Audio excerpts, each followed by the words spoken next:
makes it easier to get a golf course quality lawn than True Green, the official lawn care treatment provider of the PGA Tour.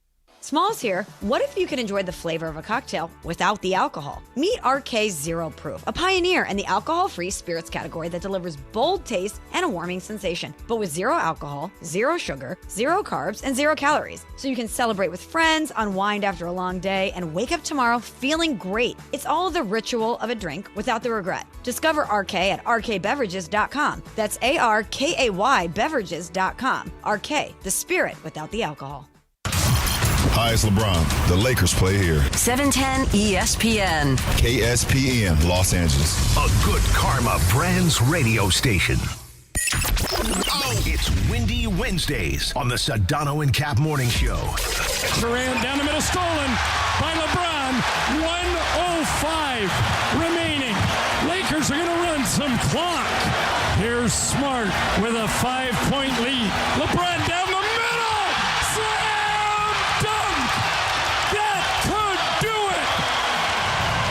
Lakers 99. Rockets 92. The Sedano and Kap Morning Show is on the air. And the Lakers win again. And they were a three-headed monster tonight, Michael. LeBron James, Luke Kennard, and Marcus Smart. The biggest show in ESPN LA history. Don't the Rams say bleep them picks? Yes. That was a long time ago. Different now. Now they're good at the picks. Yeah, but didn't they do that and win the Super Bowl? They did. This is a bleep them picks trade. Yeah, what was it? Horn-chins. Yeah, Horn-chin. Sedano is a guy who's like, hey, I've been around the NBA 20 years. I can draw plays up on the board. I can do. God. What do you mean, oh God? What do you mean? A little sabor? Yeah, I don't think people like being called hacks. You're the widow on the radio. Did you have me on your show to berate me? Is that what you're doing now? Give me a freaking break. I'm reacting to Art Bell. Yeah. Oh, okay. Amazing. Do you want to do the love boat, or do you want me to do the love boat? No, Art, I don't even want to talk about. No, here it is. Ready? Watch this. Watch this. It's Windy Wednesdays. Midnight in the desert. I'm Art Bell. Scott Kaplan, eat a fat one, bro. The Sedano and Kap Morning Show on 710 ESPN. The all-new ESPN LA app and on YouTube at ESPN Los Angeles. We're bigger than U.S. Steel. Wow, that's crazy. Well, you want to woo-woo? Bit boy. Monstrous. Beto, I don't want to eat that. We did it, Dad. We did it. You were riding high on the stinger last time. Oh, big time. Right, that's right. Of course we. Windy Wednesdays on the Sedano and Kap Morning Show. Oh, just one more thing.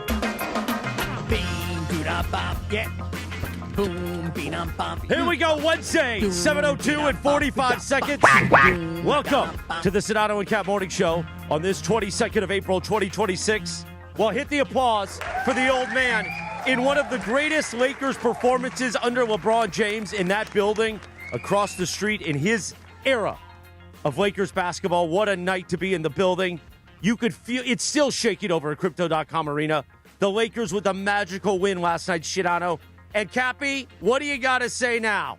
Takes down Kevin Durant, takes down the Rockets. Rockets couldn't even hold on to the ball, sucker. And how dare you?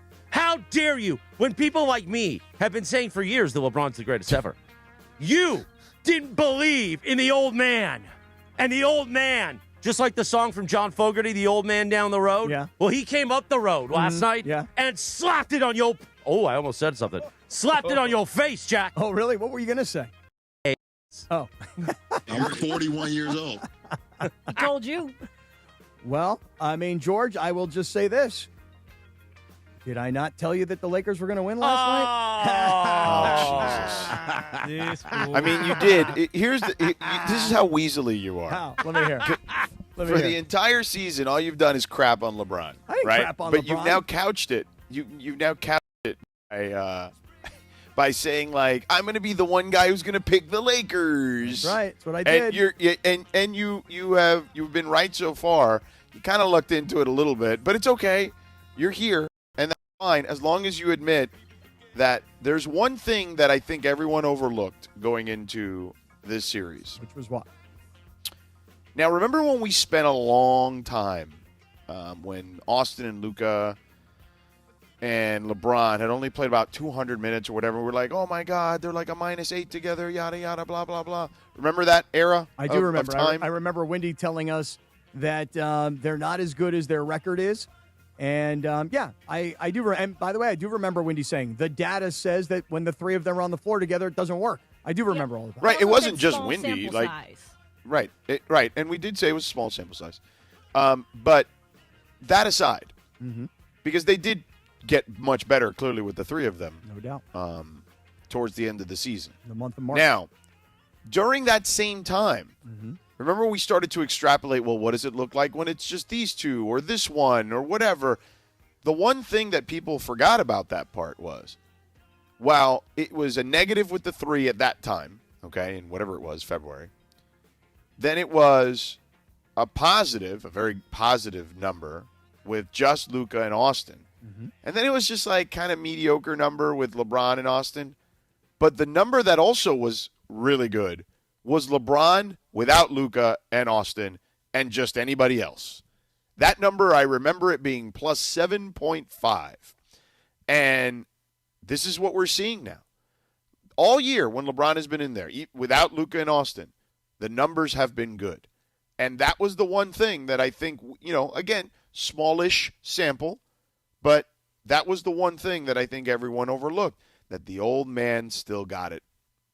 Well, the old man last night was incredible. And what we talked about yesterday was Kevin Durant's knee. How confident would you be that he would be 100%? And how confident were you in the first at halftime? Well, so here's the thing. So in the first half, when the Rockets scored, I think it was 54 points in the first half, and at one point they had 50 points. The graphic on the screen was, well, Kevin Durant has scored 20 of the 50 that the Rockets had. And so in the first half, you're like, okay, my man has come out and he's putting on a show. But in the second half. But you had to have had Phil, and I said this to Berkey, despite him putting on a show, the fact that the Lakers were keeping it so tight made you feel good. When you say so tight, what do you mean? You mean the score? Well, think about it. The Lakers actually were up. I want to say it was like 14 points or so. And then what happened is the Lakers had gone on a 15-0 run. And the Lakers had a commanding lead. And you're like, are they prepared today? I like this. This is good job. Good job. I'm like, are you serious? Like, are these guys going to run away with this game? And then you know what happened, George? After the Lakers went on a 15-0 run, then all of a sudden Houston went on a 12-0 run. And so the game went from being a 15-ish point lead to being a 3-point lead. Yeah. And so you're going, okay, this is really interesting. It looks like the Lakers are going to blow them away. No, maybe not. Then maybe there's a big comeback happening here. And then the second half, you tell me. I'm not sure what exactly the X and O adjustment was, but it looked to me. Oh, they put 2 and 3 on Durant. Right. Like literally, they would. There was a time where Kevin Durant, and this was the entire second half.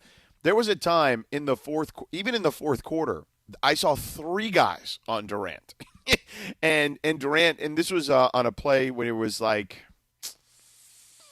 I want to say 89-82 or something like that, and he ended up getting it to Shenun, who got a foul and who got a shot and a foul to close the gap there. But yeah, like there were legit 2 guys, sometimes even 3 on Durant in the second. Well, that was going to be my point, is that in the second half, you went from giving up 20 points to Durant in the first half, and in the second half, Durant scored a grand total of 3. So It looked to me like they had gone back to what they had done in Houston during that back-to-back. This is going back about a month ago or so. They just put all this pressure on Durant, and it created a ton of turnovers. And I guess if I were going to look at one stat from last night's game, it would be this. Kevin Durant scored 23 points last night. He was the leading scorer for Houston. Mm-hmm. But Marcus Smart scored 25 points, and he was the second leading scorer for the Lakers. When the Lakers' number 2 guy, who really, if Luka and Austin Reeves were around, would be the number 4 guy, when he's putting up that kind of performance on both sides, because it wasn't just the scoring, it was the steals, it was the setups, it was the passing, the facilitating, etc. Marcus Smart last night, as great as LeBron was, and he was awesome, Marcus Smart was spectacular last night. And to have Marcus Smart outscore Kevin Durant, that's the one number that I look at and go, that tells you the story of the game.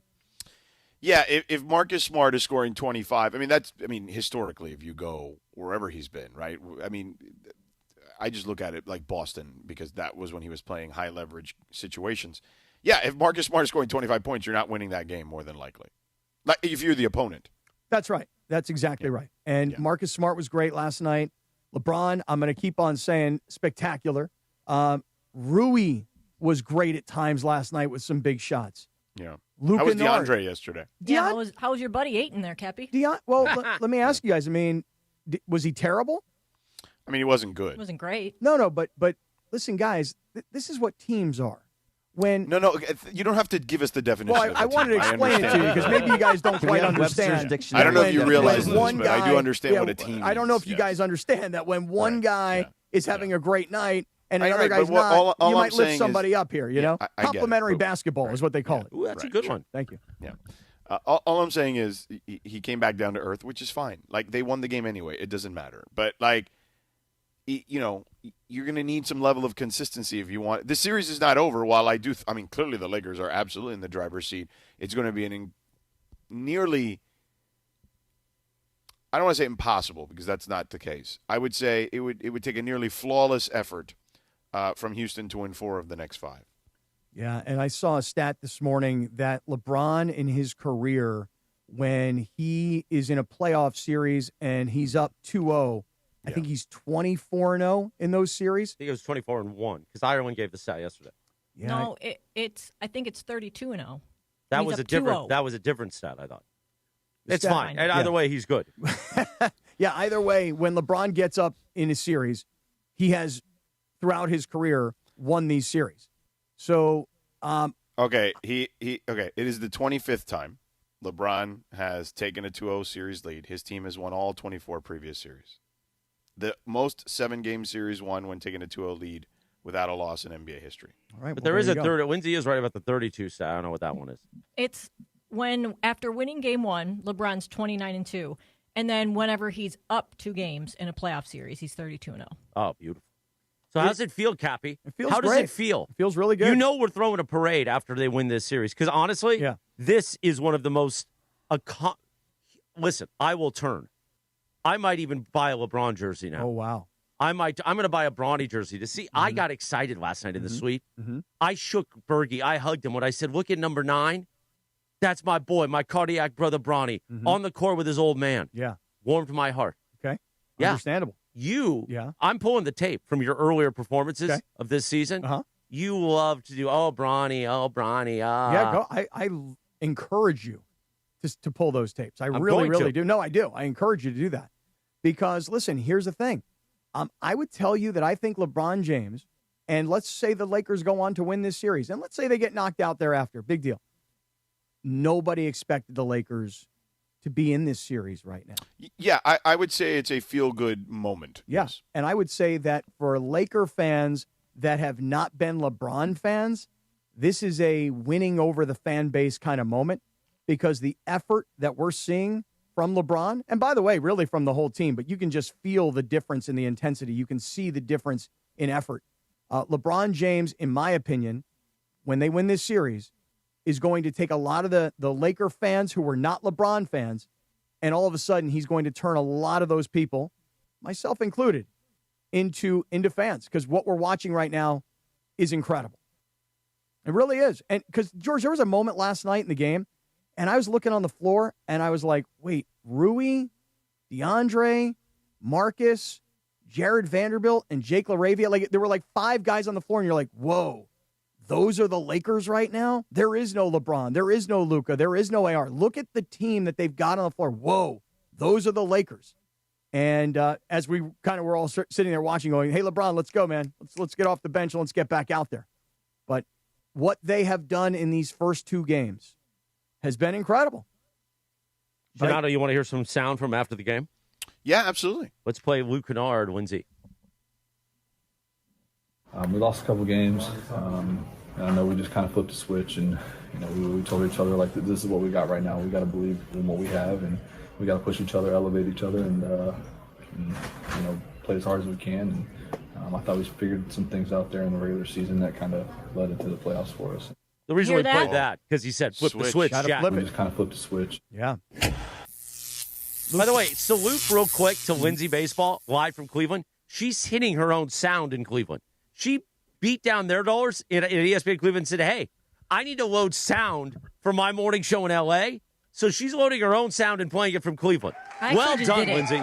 I just did it because it's the same system as ours. Well done. Nicely done, Hopefully I Linz. don't get in trouble. Let's hear Good job, from JJ after the game. Oh, JJ on LeBron's playoff leadership. Yeah, him and I had a conversation coming off those 3 losses, or I guess it was 3. The Oklahoma City game, Dallas game, Oklahoma City. Then we had a conversation in San Francisco. I'm not going to show you the details, but the biggest thing was just, because he has the voice he has, he can help create the belief and the confidence in our group, and I think he's done that. Now, we all know the famous Kobe line, the job's not done. LeBron said last night, and we're going to play it here, about going up 2-0. Means nothing. Series is not won until you win 4. It's the first of 4. But our only mindset is game 3. The game is always played in between the lines, and that's all that matters. We have an opportunity to play the next one, and that's all you can ask for. We're in the postseason, and to have an opportunity to play another playoff game.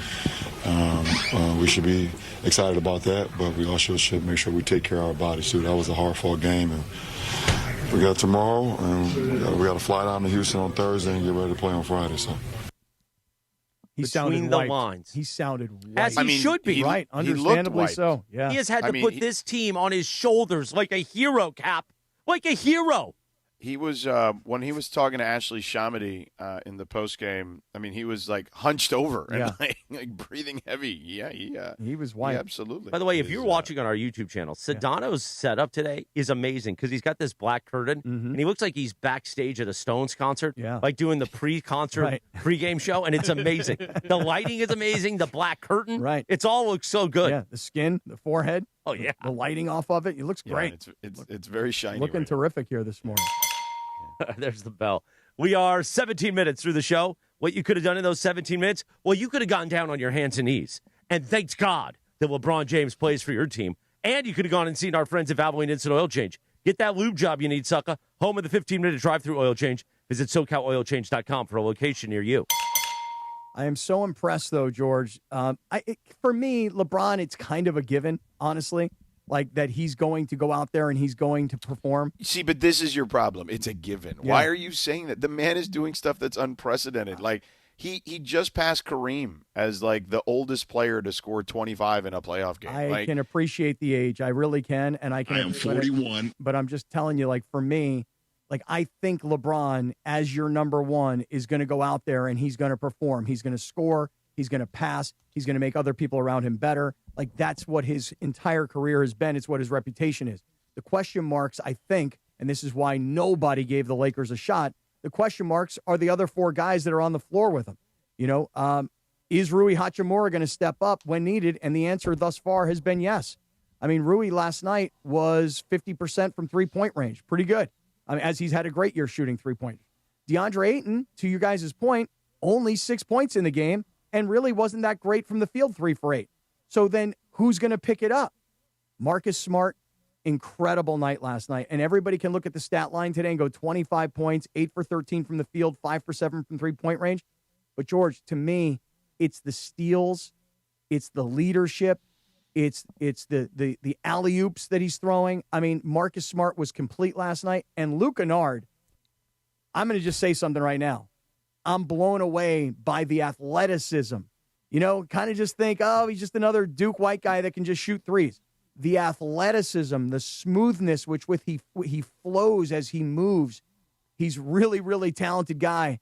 And I just give it up to these guys because I said I thought they'd win yesterday, but it's really just because for me it's a KD versus LeBron thing, and I'm going to take LeBron all day long. So I'm not surprised that they won. I'm impressed by how great these role guys are stepping up their game right now.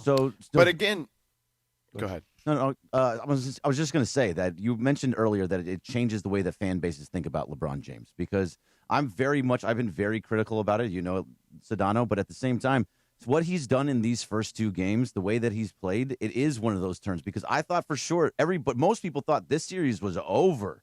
Every single ESPN writer picked against the Lakers, and now they're up 2-0, and it is because of LeBron and how just the intensities that he's put out there. It is a turning point for a lot of fans in that sense, that seeing what he does without all these dudes, that he can do it without Luka, without AR, that's something that's really quite impressive. And because he's getting everybody else around him to play better and at a much higher level, it's changing my thought process on him just in general. And it's fortunate that they're playing Houston, too, by the way. And I say it like that for this reason, George. I heard a lot of the post-game analysis, and I was listening to Kendrick Perkins earlier this morning. And Perk's like, this is a team in Houston.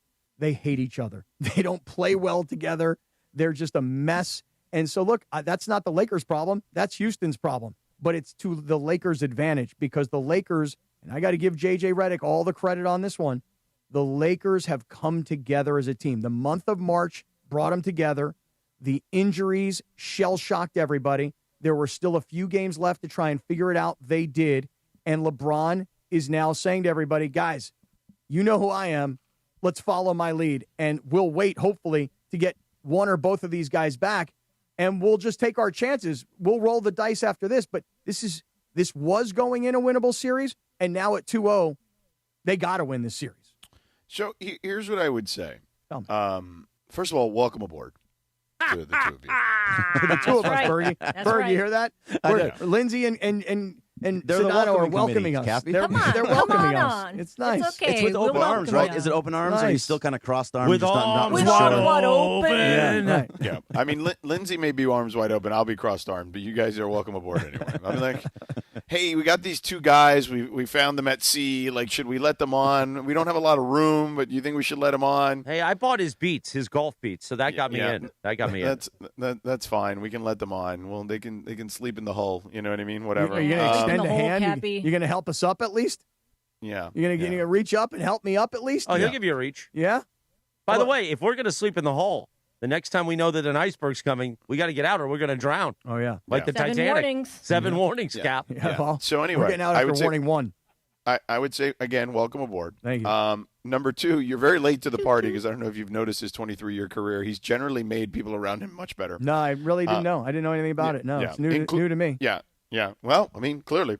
And what I would say is, when you look at those whatever selections that the ESPN people made or whatever, it wouldn't be the first time that they picked, everybody picked one team and then something crazy happens and the other team wins. However, what I would also say about that part of it is, it doesn't mean they thought the games would be like, just because they had the Rockets winning doesn't mean they didn't think the series would be competitive, or that the individual games would be competitive. No, most of those guys, I think everyone six games, 7 games, yeah.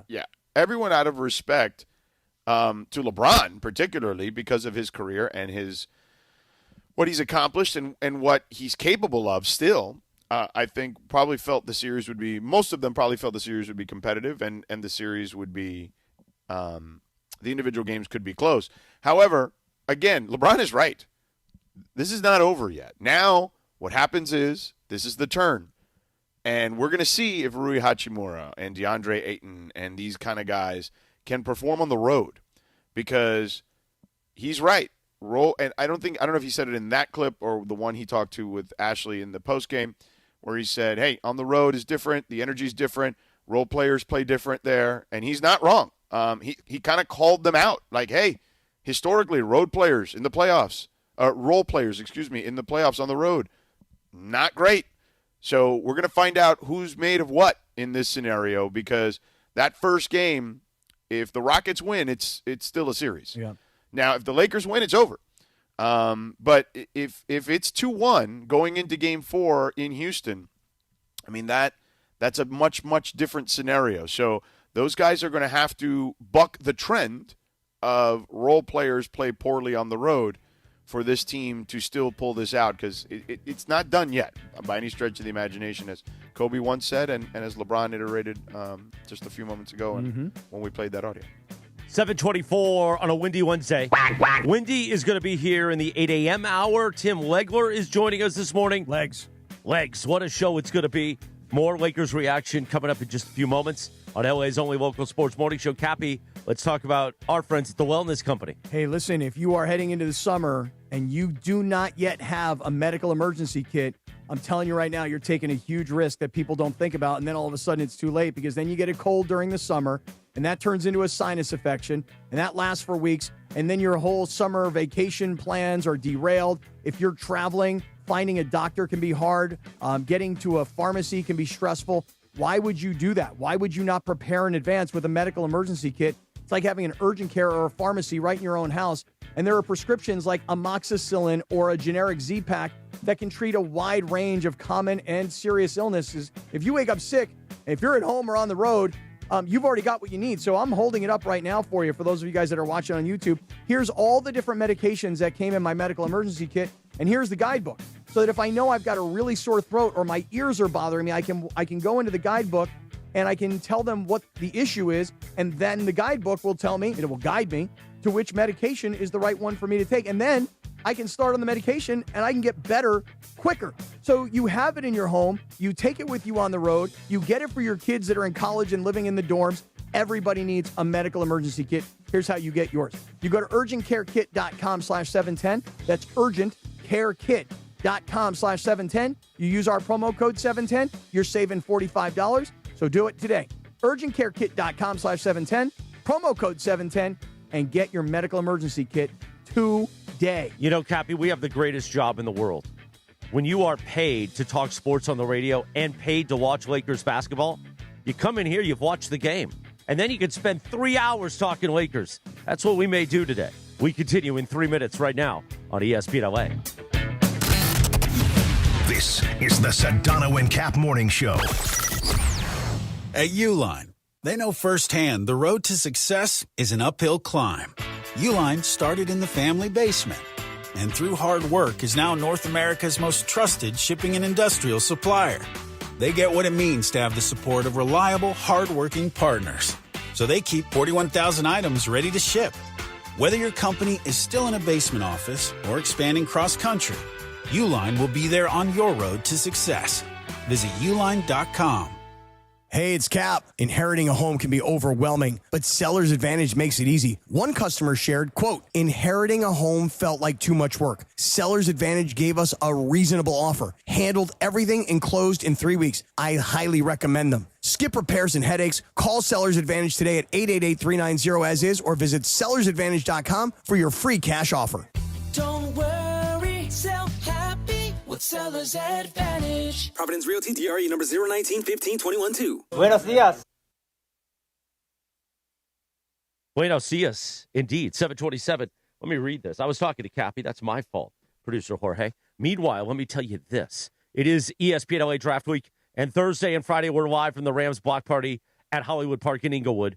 Don't miss it. Mason and Ireland, DeMarco and Travis, as they break down what moves the Rams will make and how the draft will shape the season. Plus, enjoy the fanfare with rides, games, and nonstop Rams vibes all weekend, benefiting the Rams Foundation. Join us for the draft party, only with ESPN LA, your home of the Los Angeles Rams. We are back in 2 minutes from right now. Mike, in sports dynasties, they don't happen by luck. They happen with culture, coaching, and execution. That's exactly how we run Rotolo Chevrolet, with all of those ingredients. So how much of this is why you've been number one 14 years in a row? When you put all those ingredients together and your processes stay in place, you're going to get great results. And if you come to the store, you're going to find out why you're number one. Come see what the fun is all about at Rotolo Chevrolet. From the showroom to the service bay, everyone is at top of their game. Rotolo Chevrolet, built like a champion, driven to win. Visit RotoloChevy.com. Pizza Hut is bringing the heat with their new hand-tossed crust. Crispy and golden on the outside, soft and fluffy on the inside, finished with buttery garlic parm seasoning in every bite. And right now, grab a large pizza with any 3 toppings for just $11.99, delivery or carryout. When you're hungry for big flavor, keep the Pizza Hut coming with the $11.99 large 3-topping deal. Order now at pizzahut.com or download the Pizza Hut app. Limited time offer. Additional charges for extra cheese and toppings, stuffed crust, and original pan. We all know winning means showing up stronger, faster, better than before. And when you're chasing that edge, the Drop by GNC cuts through the noise, bringing you the best new innovations in sports nutrition and performance. From muscle building and strength support to improved recovery and focus, we curate the newest drops from GNC Amp, Pro Performance, and Mega Min. Plus, Ghost, Raw Nutrition, Bucked Up, and the top new brands changing the game. No guesswork, just leveling up. Check out the Drop by GNC for what's new, what works, and what's next. Harry Douglas here to tell you about Confetti Craze 5-Hour Energy. It tastes just like the best birthday cake ever. Vanilla, buttery, frosting vibes. It's basically a party in a bottle. And here's the best part. All cake, no sugar. And you know I love my cake.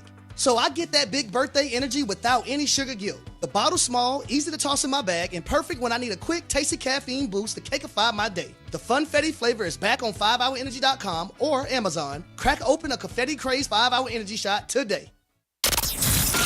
You're hanging out with the Sedano and Kap Morning Show. Especially on lighter days like today, we're just going to make ourselves laugh. Why the hell not? Why the hell not? Let's feel good today. Let's feel good. More Sedano and Kap. Come on, kid. Just have fun.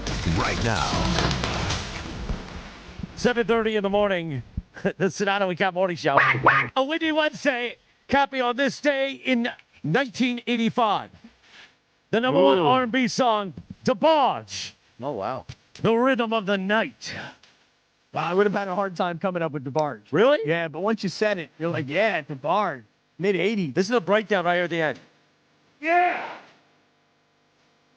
By the way, you know who was walking around last night, Crypto.com arena like El DeBarge? Who that? And he was smelling amazing. Oh, Sua. Sua came to the game with Bergie and I. We went to the taco place across the street. The taco truck, amazing tacos. Those are great. Those are great tacos, by the way. I needed protein, so I just had carne asada and carnitas. But then we walk in with Sua. He's got the ice on. He smelled amazing. What was the cologne? I don't know. I forgot. But you said the brand earlier. I don't remember what it was. I didn't say the brand. Yeah, you did. You specifically told us the brand. I don't remember. Oh, now I remember. Yeah, no, that was a joke. Oh, not that. That wasn't the brand? No. Oh, I thought that was the brand. My bad, y'all. Lakers, we're feeling good because the Lakers with an incredible win last night at Crypto.com Arena. We are LA's only local sports morning show on a windy Wednesday. Brian Windhorst from ESPN will join us in the 8 o'clock hour. Also, Shenano's broadcast partner, Legs, Tim Legler. What a day. You got to feel good if you're a Lakers fan, if you're a basketball fan, Cappy, and if you were a former LeBron hater like you, you've got to be humiliated today. Not at all. Not at all. Listen, you guys got to understand one thing about me. I don't really care about being right or wrong. It doesn't really matter to me. And most of the reason for that is because I'm probably more wrong than I am right more often. So this whole notion of being wrong, like that would intimate that I would be rooting against the Lakers because I want to see LeBron fail. Couldn't be further from the truth. I love watching great coaching, and I love watching teams come together. And by the way, you can see, George, the Lakers, in my opinion, coming together in yet another iteration of this team this season. And I kind of feel like this is why I really picked the Lakers to win this series. People say it's a homer pick. You say it's just going against everybody that, at ESPN that did not pick the Lakers. It's really like the Lakers have built a team. You can feel a chemistry. And in the moments that I've watched Houston this year, in particular, the back-to-back series when the Lakers were in Houston, I could see a team that was falling apart. And then I hear a guy like Kendrick Perkins say, they hate each other. They hate playing with each other. There was a moment where there's a fast break, and Houston's running down the floor. And it was, I'm trying to remember who it was. Anyway, one of the players from Houston, it was Reed Shepherd. Reed Shepherd pulls up and takes a three. And Durant actually gets the rebound and scores on a mid-range jumper. And then he starts yelling at Reed. Like, what are you doing, man? Like, why are you shooting that ball? And, you could just see that these guys don't play well together, don't get along together. And, again, that's why I picked the Lakers and why I'm going to continue to pick the Lakers. Did you guys see what Wendy said about them on SportsCenter last night? About Houston? Let's hear it. Let's see it. Let's hear it. Okay, it's pretty good. I know Kevin Durant has this bruised knee. He's obviously not 100%. He's got 9 turnovers in this game. He's got 9 turnovers. This is just an unacceptable showing. And again, like we have seen for months, Coming down the stretch of a close game, the Rockets got nothing on offense. They got nothing. The Lakers are bringing double teams like everybody has for months, and Durant is turning the ball over, getting his pocket pick, throwing insane, wild passes. Alperen Şengün is not able to make a basket against Jackson Hayes for much of the second half. Jackson Hayes is plus 12 in this game defending Alperen Şengün, an all-star. Not acceptable for the Rockets. I take my hat off to the Lakers. I take my hat off to LeBron. They are doing a great job. Very impressive to get up 2-0. But the Rockets have to be disgusted to be down 0-2 in this series. Wow, that's intense, Windy, right there. Good sound. That's right. Good Be sound. disgusted to be down 0-2 in this series. Good sound. Good sound. He's right. He is. He's right. They should be. The Rockets, for as great a story as the Lakers are, there are two sides to every story. The Rockets are a team, much like the Lakers, who had a nice end to the season, right? And I think they thought they had turned a corner a little bit. But it's like I tell people all the time, the end of the season to me is not really indicative of how good you are, which is why I was cautious about the Lakers in a lot of ways too. Because the end of the season, not everybody's playing for the same reasons, and the intensity level is going to vary and things of that nature. There are going to be teams that are going to be hitting the gas. There are teams that are going to be hitting the brakes. It's a little different. And the Rockets fell into the trap of believing they were the team that won 11 of 12 or whatever it was to end the season, and they're not. And look, maybe if KD's healthy, they would be, but that's not the case. And them's be the breaks. And, they are back to being the team that we saw in February or late February, early March, when the Lakers defeated them pretty much in the same way every single time, and it's looked very similar to what we've seen now twice. I would also say sometimes styles make fights, right? And for as much as I think the Lakers have certain opponents that would not benefit them when they see them, it's why this was a team I circled for a long time, for months now. I'm like, you want the Rockets in the playoffs. And I said at the time I want the T-Wolves too. But then I don't know if you remember this, Cappy, I kind of hit the brakes on that. I'm like, after watching them and after talking to people, I'm like, I don't know if I want the T-Wolves as much, but I definitely want the Rockets if I'm the Lakers. Yeah. And this is part of it because they're kind of a front-runner team. When things are good, they're good. Yep. But when things go south, they go south. See, and that to me this is why I'm not a Kevin Durant believer. But this is not about Kevin Durant. No, you're oversimplifying it, is what I'm saying. Perhaps. I mean, listen, on one side, I see a team that is coming together. I see a team that has a leader that everybody knows has been there and done that, and let's follow his lead. And I see a guy in LeBron James that is making everybody around him better. And by the way, knows how to perform on the big stage. Like there was one play last night in particular. LeBron is up at the top of the key, and he's being defended one-on-one by Durant. And LeBron makes a move to his right, blows completely by Kevin Durant, and he's got a wide-open look at the basket. And, most guys would probably be like, ooh, wow, this is looking pretty juicy. I'm going to go up there, and I'm just going to slam the ball down. But LeBron, the performer, LeBron, the showman, LeBron, the guy who's going to get everybody on their feet and make the whole place go absolutely ape stuff. LeBron, what does he do, George, in that moment? You know the play I'm talking about? No, go ahead. Tell me. What does he do? He reverse dunks the ball. Now, Again, most guys would have just gone up and just put it down. But LeBron, being the performer, the showman, knowing the circumstance, get the crowd involved, in that split second, he makes a decision. I'm not just going to two-hand dunk it and scream. I'm going to freaking turn around and reverse dunk it. And that happens in 1/1,000,000th of a second. So to me, there's so much that I appreciate about LeBron, number one, and the way he's playing and the way he's elevating his teammates and the way JJ is coaching this team. And I look on the opposite side and I see a team that doesn't have the chemistry, doesn't have. Yeah, but they haven't had it all season. Right. Look, this team, and specifically when they lost their point guard who's a champion. And I know you told me yesterday, you kind of pushed me away when I said Fred VanVleet. This guy is a good player. And it doesn't always necessarily, the way you talk about Marcus Smart is the way that people talk about Fred VanVleet, except he's actually got a ring. That's the difference. And he was as big a component as anyone when they won that ring. Hell, he even got one MVP vote in that series that Kawhi won for them in Toronto. So, like, this is a guy that understands. This is a guy that is really important to what they do.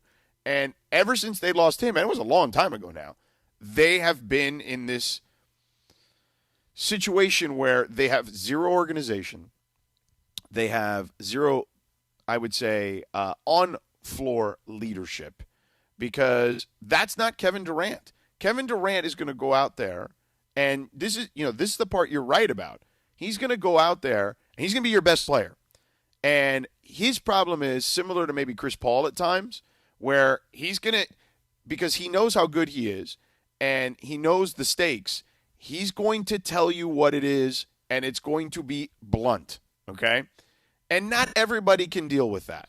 Now, I don't care. Like, to me, I would prefer a guy that just tells me how it is. I don't care. It doesn't have to be all nice. You know what I mean? Like, just like, let's communicate. But yeah, that's part of it, is he can be harsh. But Kevin Durant, maybe not, he doesn't have that necessarily that reputation that Chris Paul does per se.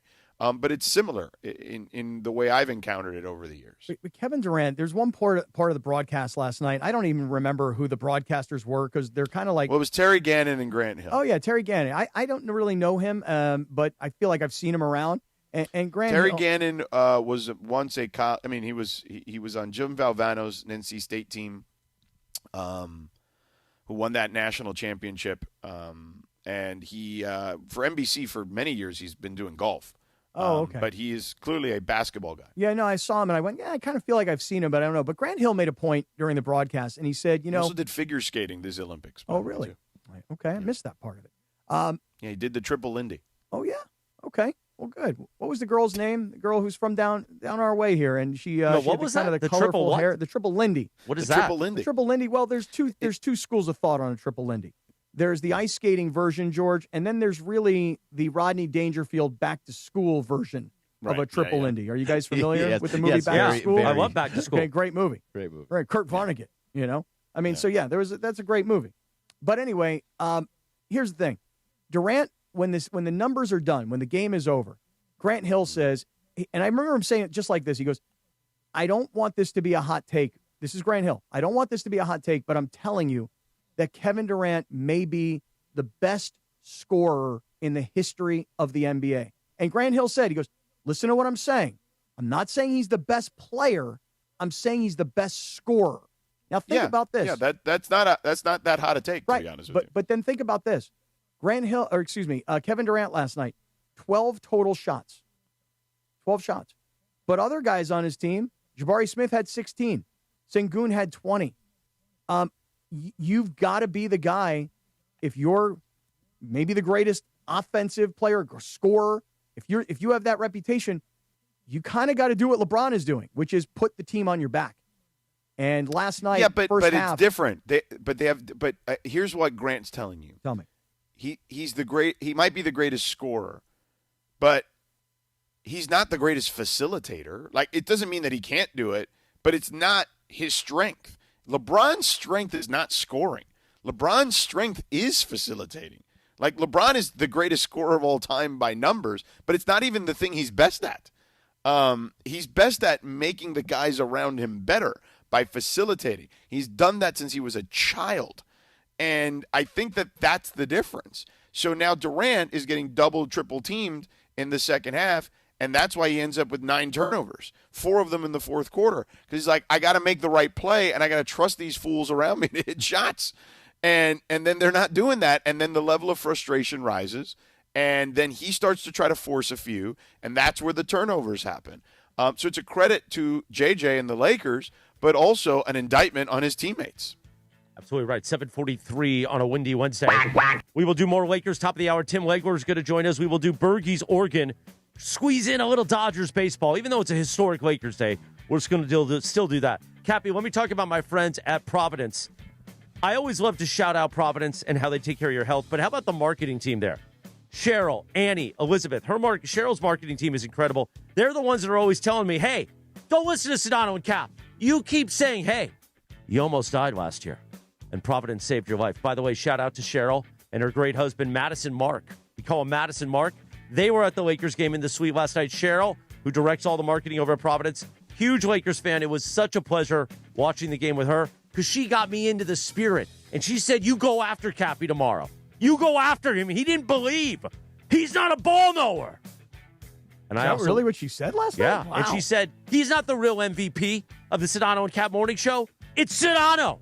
And then she also said, remember, your health is the real MVP. Oh. That's why Providence reminds you to stay in the game.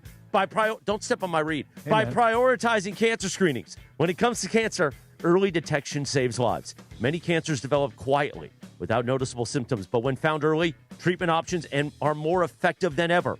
That's why routine screenings, knowing your family history, and talking to your doctor, it's so important. It's the difference between being alive or being dead. Providence saved my life. Hopefully they never have to save your life because you take care of this ahead of time. Providence brings together the best minds in cancer care, keeping you in the game with life-saving innovation and compassionate support right here in Southern California. That's what I always talk about, how they took care of my family while I was in the hospital. It's so important to be at a Providence hospital. If I wasn't at a Providence hospital, I'd be dead. Protect your health and get back to the moments that matter most. Learn more at providence.org/cancer. Providence.org/cancer. Providence, caring with compassion in Southern California.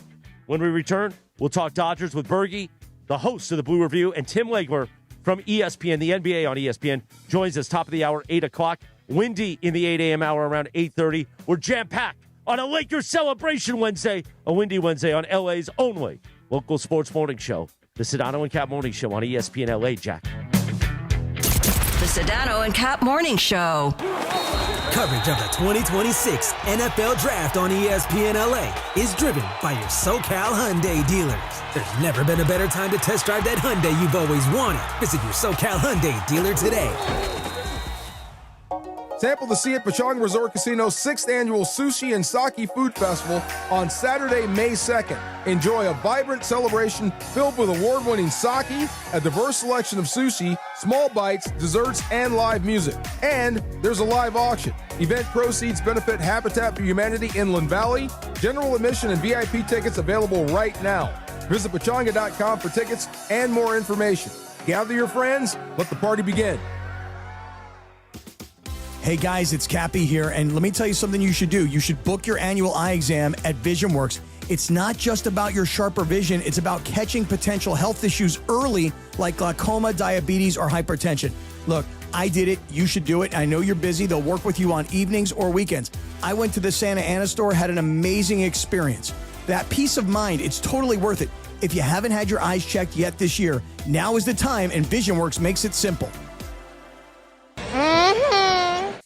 Hey, it's producer Laura, joined by Jerry, the founder of Amor Salsita. And on My Carne Asada, listen, the food always matters. And girl, lately, the star of our table has been Amor Salsita. That's exactly why we created it. Fresh, authentic salsas meant to be shared with the people we love. And if you want a great pairing, sweet heat mango habanero with some fish tacos is a must. My favorites are the hatch avocado mixed with the salsa roja. It's bomb. Visit amorsalsita.com and grab Amor Salsita at Albertsons, Vaughn's, or Pavilions in the produce department. Amor Salsita, the heart of every table. Vista Paint is California's original paint company and has been serving pros and homeowners since 1956. Our paints are formulated for lasting performance, beautiful finishes, and made to withstand the weather. Vista Paint, locally made, expertly crafted, always reliable.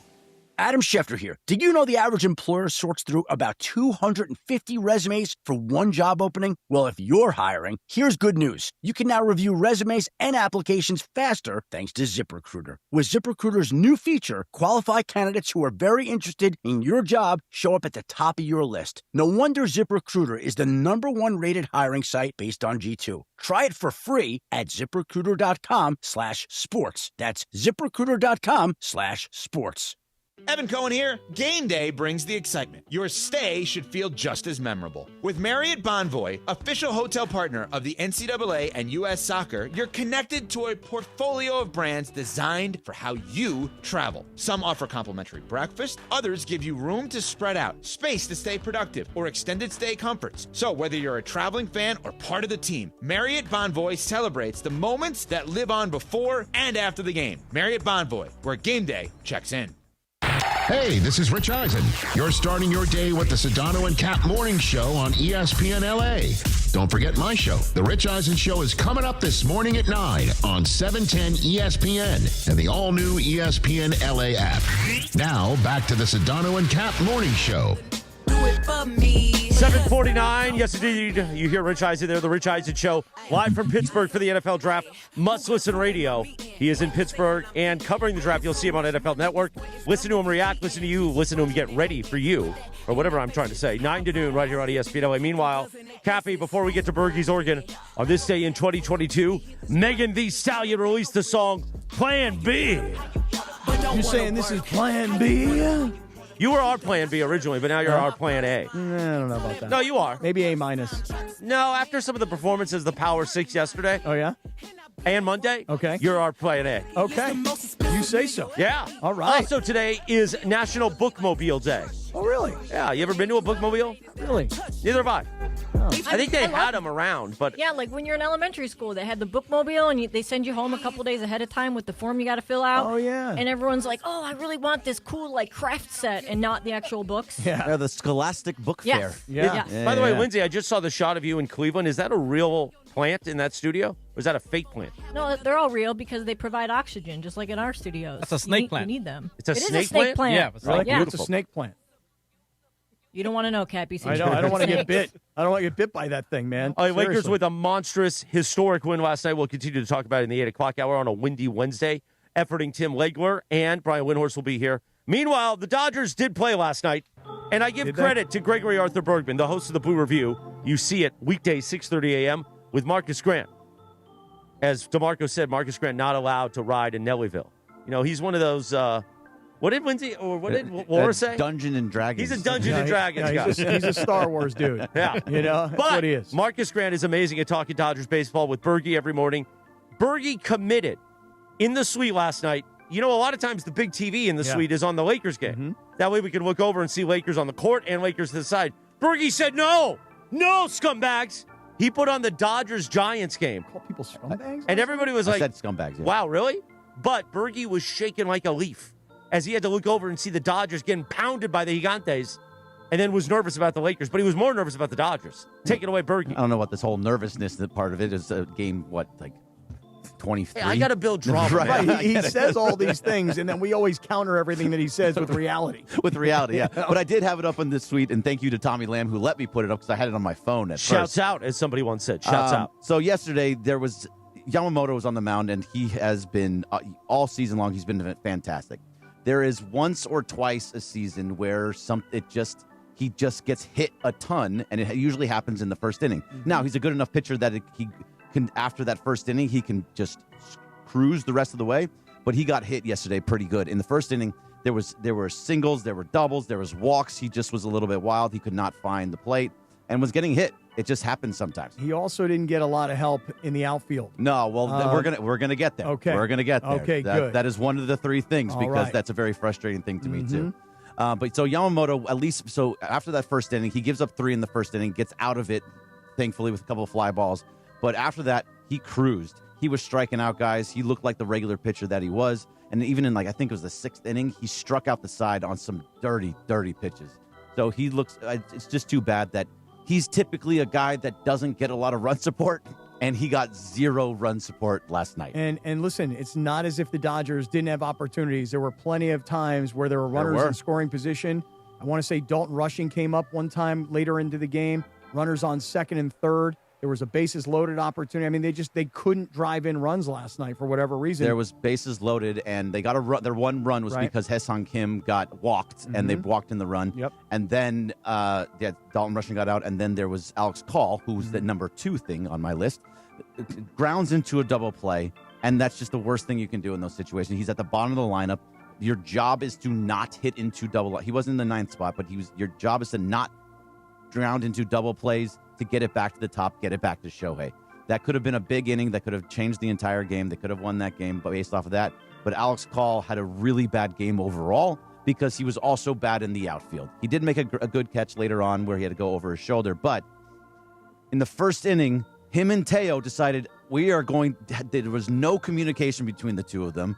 slammed in the outfield of a ball that would have been caught, and then you would have kept the runner at third. Instead, they fall to the ground. The runner at third comes in. You could have probably kept it down to 2 runs instead of the 3. Did he flip his bat again when he walked? No, he didn't walk. So you can't you can't bat flip if you don't actually Alex walk. Call. You don't bat flip when what you hit into a double play. Alex Call, you are a gutless bum. Get off this Dodgers team. So, but this is no. Well, you don't go that far. That extreme. Nobody needs him on the Dodgers. That extreme. He's a 4th outfielder, whatever. Yeah. So, but he was only in because Andy Pages, who's been great this season, needed a day off. It was his first day off of the season, so that is the only reason. Nothing wrong with him, from what we understood. It was just a scheduled day off for Andy Pages. But you can see that the center fielder is an important part of this, that you have to be able to communicate with the guys around you. And obviously, Teo and Alex Call had no idea where each other were, slammed into each other face to face. Dude, they are lucky that somebody did not get seriously hurt in that outfield collision. By the way, speaking of the outfield, Bergie. Yep. I'm just going to tell you right now, it's only 23 games or so. There's 16-7, yeah. I'm not seeing it with Kyle Tucker in right field. I'm just not seeing range. Now, I may be proven wrong as the season goes on, and that's okay. But I'm just telling you that there's been 2 balls in the last 2 weeks in particular that I think that a $60 million a year player makes those plays. The ball over his head in right, and then the one that was short. The one that was short. To me, you're a guy. You got to make that play. I don't think it's asking too much, honestly. I actually agree with you, but Kyle Tucker is so. By the end of the year, I feel like Kyle Tucker is gonna be back to who he's supposed to be. He's $60 million player. That's he better be. I think it's still the first month of the season. We see a lot of guys early on who go crazy. They hit 10, 12 home runs in April, and you're like, oh my god, this guy's amazing, and then they end the season with like 20. This is kind of, I think, just what's going on with Tucker right now. It's still early in the season. He just hasn't found his footing with this team yet. And he's also, we talked about it a bunch before, he's striking out a ton. I think how about last night? He went 0 for 4 with 3 strikeouts. Mm-hmm. So he has 23 strikeouts in the season. I've said this stat before. He's never had 95 in a season before that.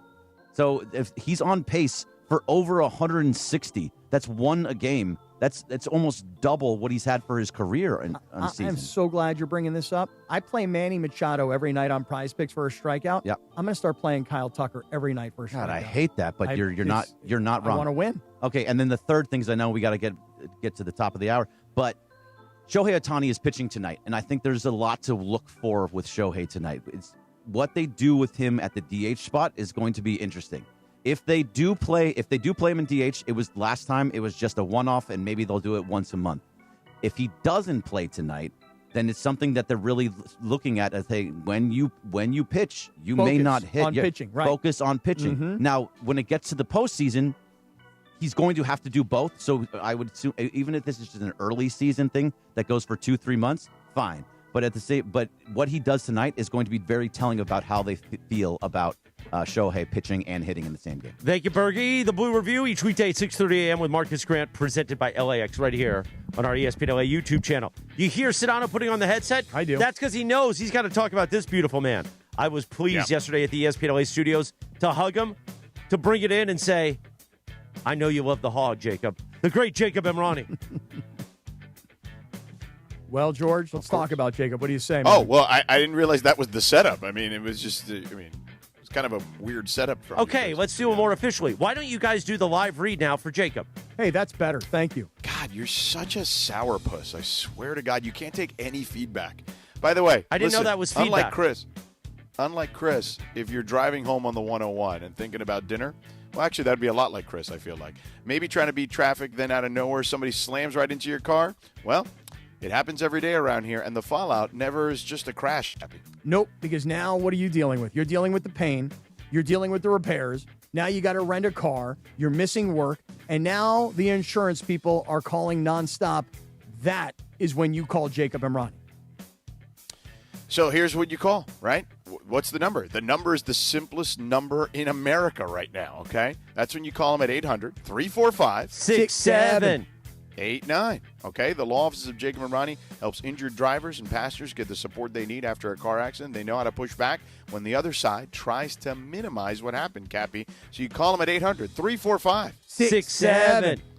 89. Or you can go to calljacob.com for a free consultation and no obligation case review, Cappy. Right. And there's no fee, right? Right. Not unless you win. I mean, listen, if Jacob Right. doesn't win, you don't pay any money.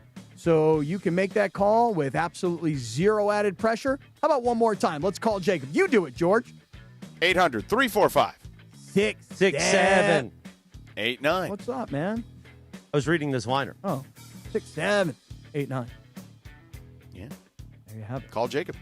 7:59, we approach 8 o'clock at KSPN Los Angeles, a Good Karma Brands radio station. And a quack, why not? By the way, it is NFL Draft Week. NFL Draft Week, what will the Rams do with the 13th pick on Thursday night in the first round? We're all over 2026 NFL Draft Week on ESPN LA, powered by that man, the law offices of Jacob and Ronnie, the chosen legal partner of the Los Angeles Rams. Call Jacob one more time, Cappy. 800-345-6789. We return in 3.5 minutes. We'll top of the hour integrity, react to the Lakers with that monstrous win last night. Tim Legler will join us in the 8 o'clock hour. Brian Windhorst on a Windy Wednesday will join us. We are jam-packed, and we're here for you on LA's only local sports morning show, the Sedano and Kap Morning Show on ESPN LA.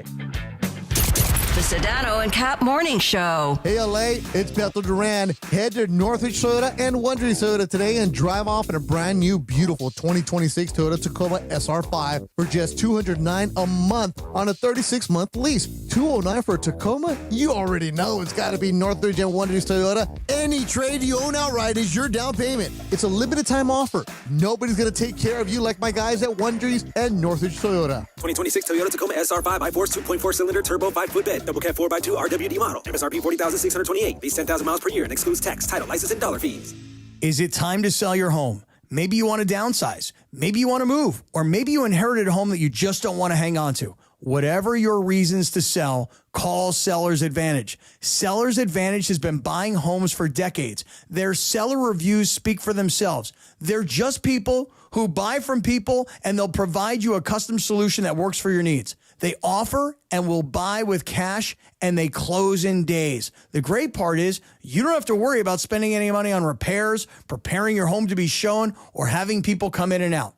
Just a great offer and an easy experience that will give you the peace of mind so that you can walk away happy. So if it's time to sell your home, call Seller's Advantage for a free, no obligation offer today. 888-390-AS-IS, 888-390-AS-IS, 888-390-2747, or visit sellersadvantage.com. Don't worry, sell happy with Seller's Advantage. Providence Realty, DRE number 019-15-21-2. LA's biggest pizza party is back. Pizza City Fest returns to LA Live April 25th and 26th. Bigger, bolder, and cheesier than ever. 40 of Southern California's top pizzerias. 2 epic days. 1 massive celebration of pizza. An all-inclusive ticket delivers unlimited pizza tastings, unlimited beverages, and unlimited desserts. All for just $99. Pizza City Fest at LA Live across from Crypto.com Arena, April 25th and 26th. Tickets on sale now at LALive.com/Pizza City Fest. This is gonna be litty. Waba Grill is an LA original, so we've got to keep it real. Real fresh with our Asian-inspired menu that's grilled to order every time. Real quality with our marinated proteins like hormone-free chicken, ribeye steak, wild-caught salmon, and shrimp. Head to Waba Grill for $5 happy hour, weekdays after 3 p.m. and try our new Chili Crisp dumplings, paired with a premium or beverage drink, like our delicious Thai tea, both for only $5. Only at Waba Grill. It's for you. With Progressive Customer Service, there are lots of ways to connect with us, so you never have to miss a second of your favorite sport. Because you'd much rather watch a ball go through a net 124 times in 48 minutes when you don't really have to pay attention until the last 2, and then somehow those 2 minutes will take an hour. You don't want to miss all that. Luckily, you can chat with Progressive on our app, online, or over the phone without missing a single one of those times the ball goes through the metal circle. Progressive Casualty Insurance Company, affiliates, and other insurers. Not available in all states or situations. Harry Douglas here. Let me ask you something. What if you can enjoy the taste of a cocktail, the warmth of a spirit, and still stay fully in control? That's RK Zero Proof, a pioneer in the alcohol-free spirits category. RK delivers bold flavor and a real warming sensation with 0 alcohol, 0 sugar, 0 carbs, and 0 calories. Perfect for nights out, social gatherings, or anytime you want the experience of a drink without sacrificing tomorrow. Check it out at rkbeverages.com. That's ARKAY beverages.com. RK, All the flavor, none of the alcohol. You're hanging out with the Sedano and Kap Morning Show. By the way, speaking of tap it, go tap the like button, you mongrels. Yeah, tap that like button, mongrels. Let's go. More Sedano and Kap right now. 8:03 on a windy Wednesday on the Sedano and Kap Morning Show. I stepped on it a little bit. That's okay. Sedano loves the oldies on this day in 1966. The Trogs released the song Wild Thing. Cappy, probably best known for the movie Major League. That's exactly when Charlie Sheen would come out of the bullpen, Jack. Tim Legler will join us at 8:15 this morning. Windy at the bottom of the hour on a windy Wednesday. All over the Lakers, amazing win last night. Historic. Making people like Cappy, who doubted LeBron James, feel humiliated on a Wednesday. It is the 8 o'clock hour. This hour is brought to you by Angelica's Insurance. Every team needs a strong defense, and Angelica's Insurance has got you covered. From auto and home to business and life, they build a plan just for you. Even DUI and SR22 coverage to get you back on the road fast. Visit Angelicas-ins.com. That's Angelicas-ins.com for a free quote today. What? Free quote. What a great team Angelica has. Had lunch with them last week. They're an awesome organization, and I'm telling you right now, that DUI thing, I didn't know about this, but I do know this. You know, you're not a bad guy. Some people make mistakes. Angelica can help you out. So make sure you talk to her. So, Cappy, a lot of the chatter has been around what the Lakers have done to Kevin Durant, which, as we've talked about, is incredibly important, particularly what they did to him in the second half. But what the Lakers are also doing to Alperen Şengün, who's an all-star and who has been a player who's been dominant in the paint, by also not only crowding Durant, but somehow also crowding Şengün, because Şengün does not have a clean look at the basket very often in the two games thus far. And I know that yesterday he was 9 of 20, which isn't bad from the field. He's had 20 and 11. So if you look at it on the surface, you're like, oh, yeah, he's playing well. But he's 9 of 19 in the paint, okay? He only took one shot outside the paint. That's only 47%. That is not good enough. That number needs to be, for the Rockets to win, in the 60 percentile, not in the 40 percentile. And I just think that clearly because of the star power of Durant and because it's noticeable because of all the turnovers, I think that is going to get the headlines. But the Lakers also deserve credit for not only attacking Durant, but also then being able to, conversely, attack the paint and not allowing Şengün to finish with ease, which is not an easy thing. Now, Ayton played a part in that to some extent, sure. But it really is the guards and the forwards crashing the paint too and not giving him an outlet even to pass because he's created, they created some turnovers there with him as well out of the paint even when he did try to pass it out.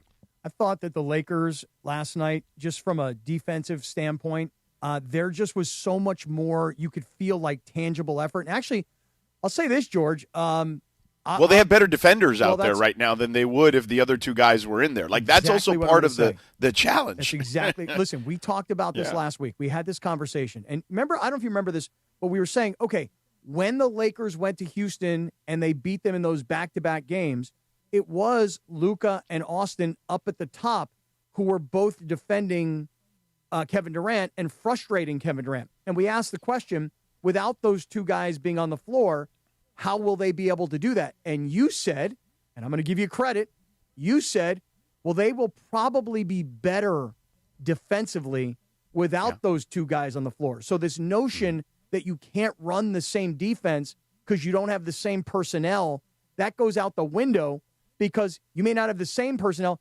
You might actually have gotten better personnel for the defensive assignment on the floor. So that was a good observation because it played out very well last night as they created these turnovers with Durant. They frustrated Durant. Marcus Smart, again, we've seen it now early in this series. His ability to pick the pocket of Durant. We saw it obviously last night. We didn't see it in game one because Durant wasn't there, but his ability to create steals in the open floor is really, really great. And it's made an impact on this series already. Marcus Smart is, for a guy who, George, when he got here, was advertised as a defensive specialist because of his background and because of the accolades in his career. I don't know about everybody else, but I'm surprised to see how effective of an offensive player he has elevated his game to be. Well, I think that because, remember, Ime Udoka coached Marcus Smart, okay? I think he has been, while he understands what he's capable of, I feel like he also understands his weaknesses. And at this stage, Cappy, right, there are a couple of things that are generally going to determine what happens and who wins. And I would say one of them is you're only as good as your weakest link on defense, right? We've talked about that. But the other one is coaches are going to have to live with stuff, okay? Because of how much ground you have to cover defensively, et cetera, et cetera. You're going to have to live with stuff offensively. And if I had to guess, okay, Ime Udoka and the Rocket staff, particularly because of their familiarity with Marcus Smart, is like, hey, Marcus Smart, if he wants to shoot, let him shoot. We have to live with something. We'll live with that. And if Marcus Smart goes 5 of 7 from 3, you tip your cap and you say, hey, whatever, he beat us today. And that's the world the Lakers are living in right now, where Marcus Smart is shooting the ball well, and that's generally good for the teams that have Marcus Smart. But Ime Udoka also understands that, you know, there's going to be some droughts where it may or may not happen in this series, but he's betting on the fact that it will. Like he's hoping that that'll be the case. Tim Legler from ESPN. Legs is going to join us in about 3 minutes, but let's spend a minute here talking about our friends at Prize Picks. Yeah, Cappy, listen, if you want sports action in the state of California, Prize Picks is the place to be. Download that Prize Picks app. Use the promo code Cappy, K-A-P-P-Y. Your first $5 lineup gets you a $50 lineup bonus. Yeah, you heard that right.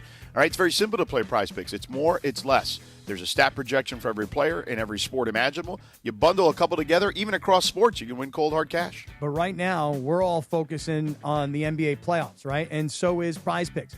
Right now, they've got a promotion going on. It's called the Do It Live 2026 NBA Finals Sweepstakes. You pick live squares during the NBA playoffs, and you could win a trip for 2 to the NBA Finals. And I would love for somebody who's listening today to be the person who wins that trip to the NBA Finals. How do you do it? To enter, you make that first $5 lineup with at least one live NBA player pick during any part of the 2026 NBA playoffs. Now, what are live player picks? Those are picks that are made after a game is already in progress. So this is why when I'm watching a game, I've got my Prize Picks app open. So download the Prize Picks app, use the code CAPPY, K-A-P-P-Y, make that first $5 lineup to get $50 in lineups. Let's do it, George. Prize Picks, a preferred partner of the NBA. Tim Legler is next on LA's Only local sports morning show, the Sedano and Kap Morning Show on ESPN LA. The Sedano and Kap Morning Show. We all hear the radio ads about the IRS. They tell you to be afraid, to be scared, and they try to frighten you into calling. I'm not here to do that. Tax Relief Advocates is different. TRA is here to tell you that if you owe money to the IRS, whether it's $5,000, $50,000, or $500,000, we have a solution. It doesn't matter if you're sitting in your car, at work, or with your kids. No matter where you are, call now. 800-575-1482. Don't lose hope. TRA can eliminate or reduce what you owe to the IRS. Generous programs are now available that can give you a fresh start. Our passion is taxes and helping individuals fix their IRS problems. We have over 1,000 5-star reviews on Google and an A+ with the Better Business Bureau. You don't need to be afraid of the IRS any longer. End your tax nightmare today by visiting us online at TRA.com or call 800-575-1482. That's 800-575-1482. Tax Relief Advocates. Real solutions for real people. It's NBA and NHL playoff season, and there is no better place to catch the action than Cosm. Hey, it's Mace here, and you got to get into the Cosm Dome and experience every slam dunk, every goal on Cosm's massive, immersive display, and it's so real, you'll feel like you're courtside or right on the glass. Or head to the hall and catch every game on their wall-to-wall LED screens. Great food, amazing drinks, cocktails. Cosm has got it all. No better place to experience the playoffs than Cosm. For game listings and tickets, visit Cosm.com. I'll see you at Cosm. Free mahi-mahi, free mahi-mahi. Hey guys, it's Sedano. If you're ready to upgrade your driving experience, you gotta go and check out what's happening at Cadillac and their incredible new lineup of state-of-the-art EVs, sedans, and SUVs. And hey, look, there's no better place to experience the luxury of Cadillac than at Cadillac of Beverly Hills.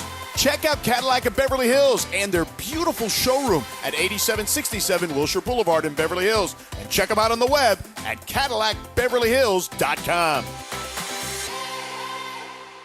Evan Cohen here. In life, as in sports, the pros make it look easy. That's why pro golfers like Jason Day, Ben Griffin, and Patton Kazire trust the pros in lawn care. True Green. They have the experience and expertise to give you a lawn worthy of the PGA Tour. And since True Green does the work for you, you get more free time, or more tee times. So stop stressing over your lawn and start loving it. Sign up now at TrueGreen.com because nobody makes it easier to get a golf course quality lawn than True Green, the official lawn care treatment provider of the PGA Tour.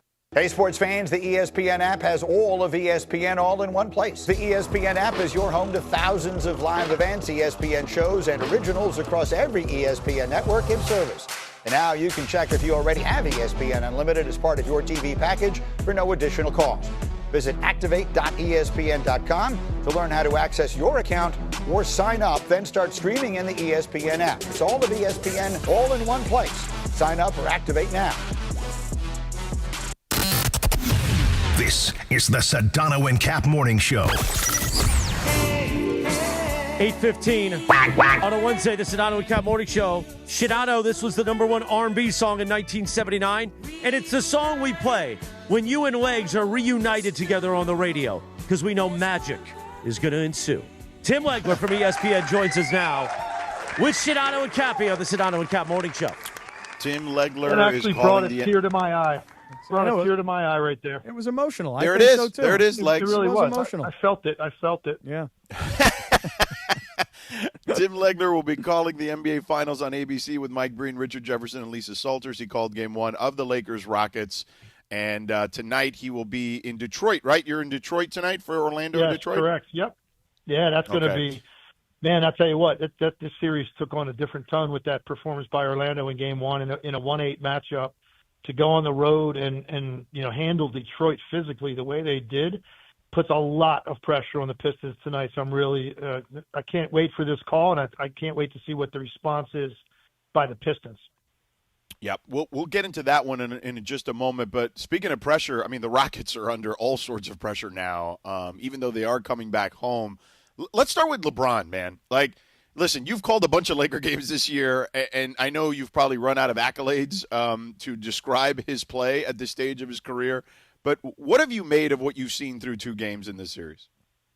I mean, honestly, it's you think that you've already had your mind blown enough, and just in terms of how he's defying logic and really defying everything we know about biophysics and biomechanics, like to be 41 and the physical toll that this game takes on your body to be able to just move the way he moves, much less be this efficient, this good, this explosive. You think you'd seen it all, said it all, but yet I see him last night, and it's, to me, one of the best performances he's had all season. And the thing that stood out to me was, here he is, he's 41 years old, and, he's going up against Kevin Durant, and they get Durant back for Game 2. And here's what stood out to me. LeBron James, even at 41, he gets blow-by drives where he gets to the rim, and it's an easy finish, right? He gets plays. He had a couple last night where he back cuts from 25, 30 feet and beats a guy off a back cut, catches it, finishes at the rim for something easy. He sprints the floor in transition to get something easy at the end of it. And the reason I bring that up is because a lot of guys get up into their mid-upper 30s, and that's not really stuff they're doing too much anymore. Like, most of it's going to be contested jump shots and things like that, because you lose a lot of that burst and that straight-ahead speed. And really, honestly, just the willingness to want to work that hard to get some easy buckets. And it contrasted so greatly with watching Kevin Durant play, because he doesn't get any of those things. Kevin Durant doesn't get blow-by drives where he gets to the rim. He doesn't get anything in transition.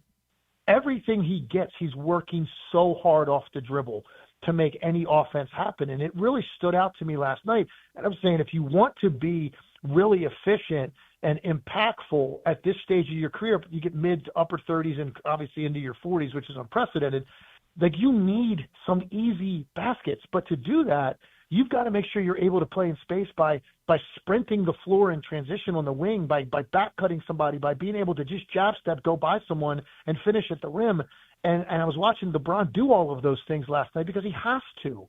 And Kevin Durant not getting any of that. And to me, that was the biggest difference between the two teams offensively. Legs, I've been listening to a lot of our ESPN colleagues, including Perk this morning, who's saying that when you look at Houston, they just look like a team that doesn't like each other, doesn't like playing with each other. And when I look over on the other side and I see the Lakers, and even in this iteration where you don't have two of your top stars, you just feel an energy and a camaraderie, if you will. Could you kind of compare what you see related to team chemistry on one side and maybe a lack on the other? Yeah, well, the first thing I want to say is this. Look, unless you're inside a locker room, you really don't know. If you don't travel with a team, you're not on the team charter, you're not at the hotel, you're not at shoot-around, you're not in the locker room. It's hard to know exactly like how much of that's legit. What I do, and I've done for a long time, I think I'm pretty good at reading body language and just reading the way teammates react to each other. And when you watch that, I think there's something to it. And I was watching even last night, like some of the frustrations of their offense in the second half. And while it's going on, I'm watching the game on television. I'm looking over at the Rockets bench. And it definitely looks like there's some frustration there that can lend itself to wondering, like, how much are these guys all pulling the rope in the same direction? Like, you know, how connected are they? And you contrast it with the Lakers, who they have a lot of that right now. But look, there was a time earlier this year when I didn't see that from the Lakers. They've come a long way in that regard. I didn't think necessarily the first half of the season that was a team that looked like they were having a lot of fun, pulling for each other, you know, picking guys up when they're struggling. I didn't see a lot of that the first half of the season. They found that in the second half of the year, and it permeated because now it's continuing even with star players out.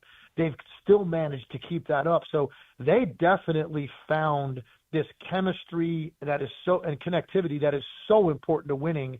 And I think the Rockets lack that right now. Now, to go as far as saying they don't like each other, like it's hard for me to know that without being there on a daily basis. But as far as they're just pulling in the same direction and fighting through adversity, they lack something right now. That does seem apparent to me. Okay, so what needs to happen for the Lakers to close this series out? Because we all know road games, the role players, ideally they don't play as well. And then conversely, for the team that's coming back home, they generally play better. But what do you need to see in this series? And does it need to be Austin Reeves coming back and putting on a cape, or can this group finish this series out? I don't know. Look, George, the way it looks right now, I mean, I think they put themselves in a position to win this series without those guys. Mm-hmm. Obviously, you're hearing things about Austin Reeves. At least he's progressing in the right direction, and we're going to see him maybe certainly sooner than Luka, but still don't know when. It depends, I guess, on how long this series goes, or is this something you're not going to see those guys till the next round? But look, when you go up 2-0, it's not like the series is over, certainly by any means, but you absolutely have now put yourself in the driver's seat, in full control of the series, with a chance to win the series, whether those guys come back or not. For me, what has stood out is they have played, I feel like they've played harder. I feel like they've played smarter. They have had guys step up in a big way to relieve the pressure off of their primary playmaker, LeBron James. Guys making shots, making plays around him. The Rockets have lacked that. The Lakers have a phenomenal game plan right now. They are flooding to the lane, and they are going to force kickouts, and they're going to dare some of the weaker three-point shooters for the Houston Rockets to make enough threes to give them a chance to win. Now, they'll adjust, I guess, if some of those guys start knocking down shots, the Lakers can adjust. But right now, it's obvious. It's all hands on deck in the paint. Nobody's getting to the rim easily. They're doing a great job with collectively getting on the defensive glass because they haven't really been, even though Houston had a lot of offensive rebounds in game one, they didn't really convert those into points. They weren't hurt by that. So I think right now, if I'm J.J. Redick, I'm going to look at status quo as far as what we're doing. We're playing harder, we're playing smarter, and we're having guys step up and make shots. Continue the same game plan defensively against them, and if they start making threes or they do something offensively to adjust, now you counter that with something. But right now, you don't have to. To me, the adjustments are all on the part of the Houston Rockets. Hey, Legs, let me, because we've been talking a lot of Lakers, but while we've got you, at least let me get your opinion on something else. I'm watching last night the Spurs and the Trailblazers. And I'm sure everybody has seen what happened to Wemby. And when you see that in real time, meaning like not slow motion, but when you see it in real time and you see how hard his face bounced off the floor, and then he went running into the locker room, and I'm thinking, it may hurt, but he might be okay, but he never returned. Spurs had a commanding lead in that game to the point where I was almost like, okay, this game's over. I'll watch something else. But the Blazers came back. I don't know what exactly is going to happen with Wemby, because sometimes when you are in concussion protocol, or if you have a concussion, traveling could become an issue. What do you think about all of a sudden Portland's opportunity to see San Antonio possibly minus Wemby? Yeah, look, so first a couple of things. First of all, the fall, you're 100% right. And actually, I know that it's terrible you got a concussion, and we don't know now the lingering effects of that, and that's going to remain to be seen over the next few days. He's fortunate in a lot of ways. That was about as hard as you could slam your face off the court without trying to brace yourself. So you could have ended up with a fractured orbital bone. He could have broken his jaw. There's a lot of things that could have happened on that fall. He ends up with a concussion, and now we wait and see. And here's the thing, and I've been talking about the Blazers now for a couple of months, literally, on my podcast whenever I get an opportunity, because they've impressed me that much, how hard they play, the number of hard-nosed defenders that they have. I love Avdia's approach. He didn't play great last night, but the guy's relentless in his attack and the way he can collapse a defense. They've got vets that have stepped up and made big, big plays. Drew Holiday, Robert Williams were incredible last night in that game. They've got Kamara who can defend. They've got Matisse Thybulle clinging as a guy that gets after it. So they fight you. They're up for an alley fight. And so they're not going to be easy to put away. And obviously without Wemby now, they would feel like, hey, if this guy misses another game, 2 games, I mean, he might not miss any, but I'm just saying yes, it opens the door. You say, hey, man, we got the split. Now we're going to go home for 2 games. They potentially might not have him. We actually have a chance now to win the series. Like, that's absolutely how they have to be thinking. And we'll see now what happens with him. Look, I think the Spurs team overall is good enough that they should still be able to win this series. But if you haven't watched these 2 games and come away with an incredible amount of respect for the Portland Trailblazers and how hard they play and their style and the number of guys that have stepped up for them, then I don't know what you're watching, because they have really impressed me now for a long period of time. And this is not going to be an easy task for San Antonio going on the road without Victor Wembanyama, if that's the case. Legs, I know you only have time for one more here. So which is the series that we haven't discussed yet that you're most intrigued by? Oh, it's definitely the one I'm about to call tonight, George. Look, here's what's interesting about this 1-8, right? First of all, Orlando went most of the year without Wagner and Banchero together. And they did it last year. They did it again this year. There's injuries really crippled what they could be at full strength. They added Desmond Bane last year in the offseason, so that addressed their shooting needs. But they still didn't have their top 2 guys together. Now they finally do here at the end of the year. And the thing that was interesting about this matchup on paper, the Detroit Pistons are going to hold, grab, push, bully you. They are going to beat you up physically all over the floor. Every inch of real estate is hard to come by on when they're on defense. Guess what? This is a team, maybe more than any team in the Eastern Conference, that doesn't mind if you want to step outside and take this into the street and let's go, because they're physical. Their main ball handlers, Banchero, Wagner, Bane, those guys are strong guys. They can play through contact. They don't mind being grabbed and held. They like this kind of environment. Neither of these teams can really shoot the ball very well, so it's going to be decided in the paint, on the backboards, and who can make more tough 2-point shots with a little bit of 3-point shooting sprinkled in at appropriate times. And so Orlando's looking at them almost like a mirror image of themselves. And they're saying, look, you're the 1 seed, we're the 8, but you know what? Stylistically, this is actually tailor-made for us, more so than probably any team in the Eastern Conference. And that's why this series is so intriguing. And the fact that, Detroit just keeps losing home playoff games, they've put themselves behind the 8 ball now. There's going to be a tremendous amount of pressure on them tonight and in this front of this home crowd. So I can't wait to see what their response is. I expect Jalen Durant to bounce back. 4 field goal attempts. He's an all-star. He took 4 shots in game 1. Cannot happen. He has to show up in a big way. I think the Pistons have a great response, but I do think that Orlando knows that, hey man, this series is one that could go the distance. Like, I believe that they physically are going to take it to Detroit. Let's see what the Pistons' answer is tonight. I can't not wait to get over to the arena. Pistons Magic tonight at 4 o'clock Pacific on ESPN. Mike Breen, Tim Legler, Richard Jefferson, Lisa Salters on the call. Thanks, brother. Appreciate the time. I know you got to run to a production meeting, but thanks for squeezing us in, dude. Thanks, Legs. Yeah, man. You got it. Anytime, guys. Legs. See ya. I just like saying Legs. You know, like when I see him at a Laker game, I just walk up and go, yo, what's up, Legs? Just to say Legs. Legs is good. I like it. You know, it's a great nickname.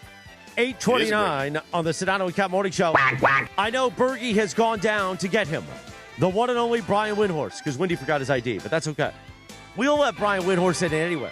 Security, he's like Keyshawn. When he walks in, he says, you know what my ID is? And he just points to his suit and his face. Oh, you just point to the face. Just Here's point my to ID. the face. You're looking Jack. at it right And here. that amazing hair product. You're looking to use right it. at it. Brian Windhorst is next. It's a Windy Wednesday. We'll get back into Lakers. We'll talk fun and frivolity. Maybe we'll sneak in a Columbo question. Maybe. The Sedano and Kap Morning Show. We're back in 2.5 minutes from right now. Let me tell you this first. Top athletes, big moments, one night. The OC Sports Awards, June 18th at Angel Stadium, hosted by Travis Rogers. Celebrate greatness and be part of one of Orange County's premier sports nights. Get your tickets now at theocsportsawards.org. The Sedano and Kap Morning Show. We'd like to thank our founding partner, Providence. Providence, caring with compassion in Southern California. This is the Sedano and Kap Morning Show. In the playoffs, performance isn't just expected, it's engineered. At Lexus Santa Monica, we play at that same championship level. Whether it's the precision of the RX or the pure power of the LC, every vehicle is a masterpiece of performance. Visit our historic showroom, a Santa Monica landmark, and experience a lineup that's as legendary as the game itself. See Matt Unger and the team to elevate your drive. Lexus Santa Monica. In Santa Monica, on Santa Monica. Experience amazing. Hey Rams fans, it's your quarterback Matthew Stafford here. The Rams and United Way of Greater Los Angeles are excited to bring Walk United LA to SoFi Stadium this year on Saturday, May 9th. Join me and my family for the 5K walk run and help support our Los Angeles community. Registration is now open at walkunitedla.org, where you can sign up for Team Rams and learn more. Our team is only as strong as our city, and this walk is about uplifting all Angelinos in need. I can't wait to see y'all at the Rams house on May 9th.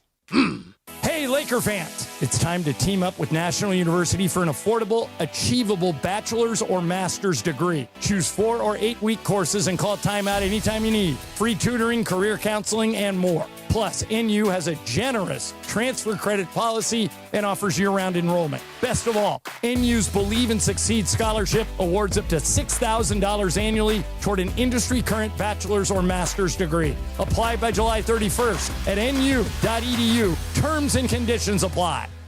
Evan Cohen here. In life, as in sports, the pros make it look easy. That's why pro golfers like Jason Day, Ben Griffin, and Patton Kazire trust the pros in lawn care. True Green. They have the experience and expertise to give you a lawn worthy of the PGA Tour. And since True Green does the work for you, you get more free time, or more tee times. So stop stressing over your lawn and start loving it. Sign up now at TrueGreen.com, because nobody makes it easier to get a golf course quality lawn than True Green, the official lawn care treatment provider of the PGA Tour. My name is Christine, and I'm a widow. My husband, Ryan, was a healthy 34-year-old, and 3 months later, he was gone. Thankfully, he had life insurance. Ethos made it so easy. You can get a quote in seconds, apply in minutes, and get same-day coverage. 100% online, no medical exam. Life insurance didn't take away the loss, but it did give us the space to just grieve. Get your free quote at ethos.com/game. Ethos.com/game. Paid spokesperson. Time spent on application may vary. Online health questions required. It's Windy Wednesdays. 8:32 on the Sedano and Kap Morning Show on a Windy Wednesday. Cappy, on this day in 1984, Prince released the album Around the World in a Day. On this album, the one and only Raspberry Beret. Yeah.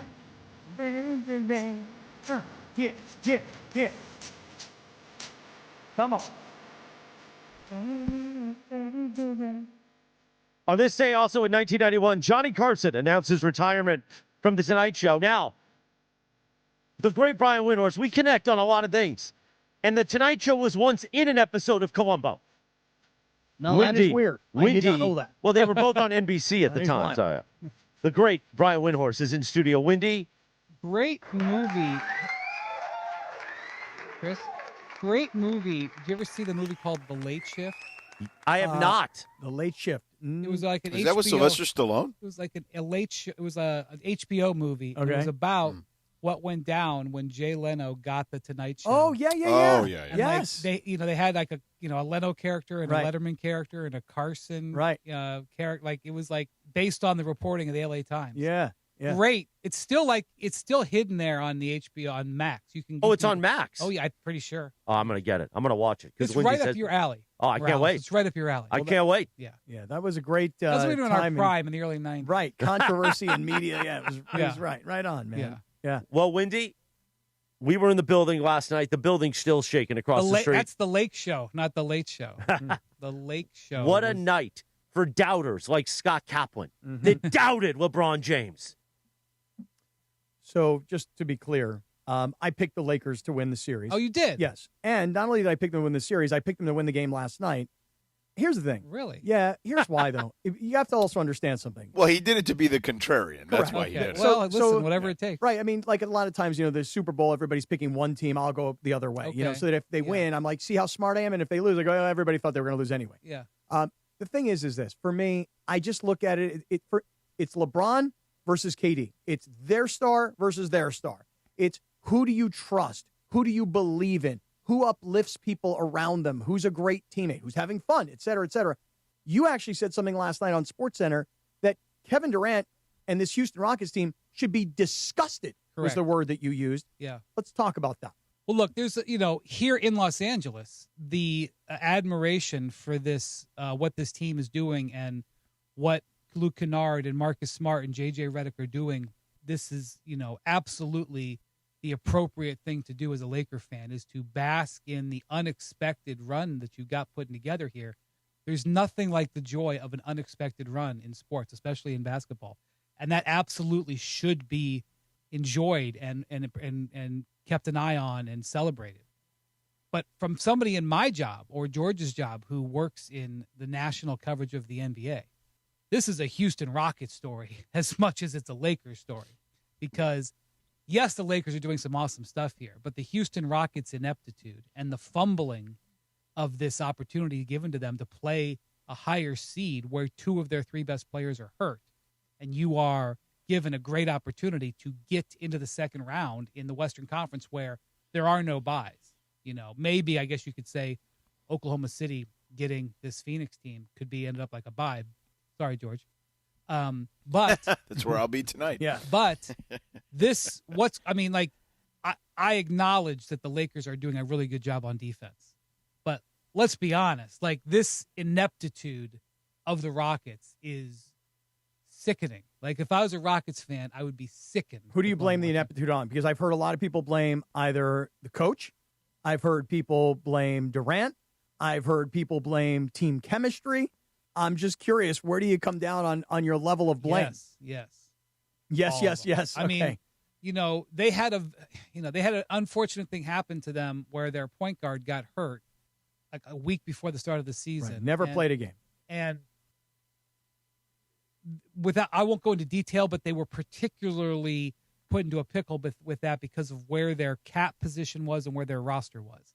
However, they went into the season without a backup point guard. It's kind of like going into an NFL season without any sort of real plan at backup quarterback. I understand if your starter gets hurt, you may not win the Super Bowl, but every NFL team has got to have some plan.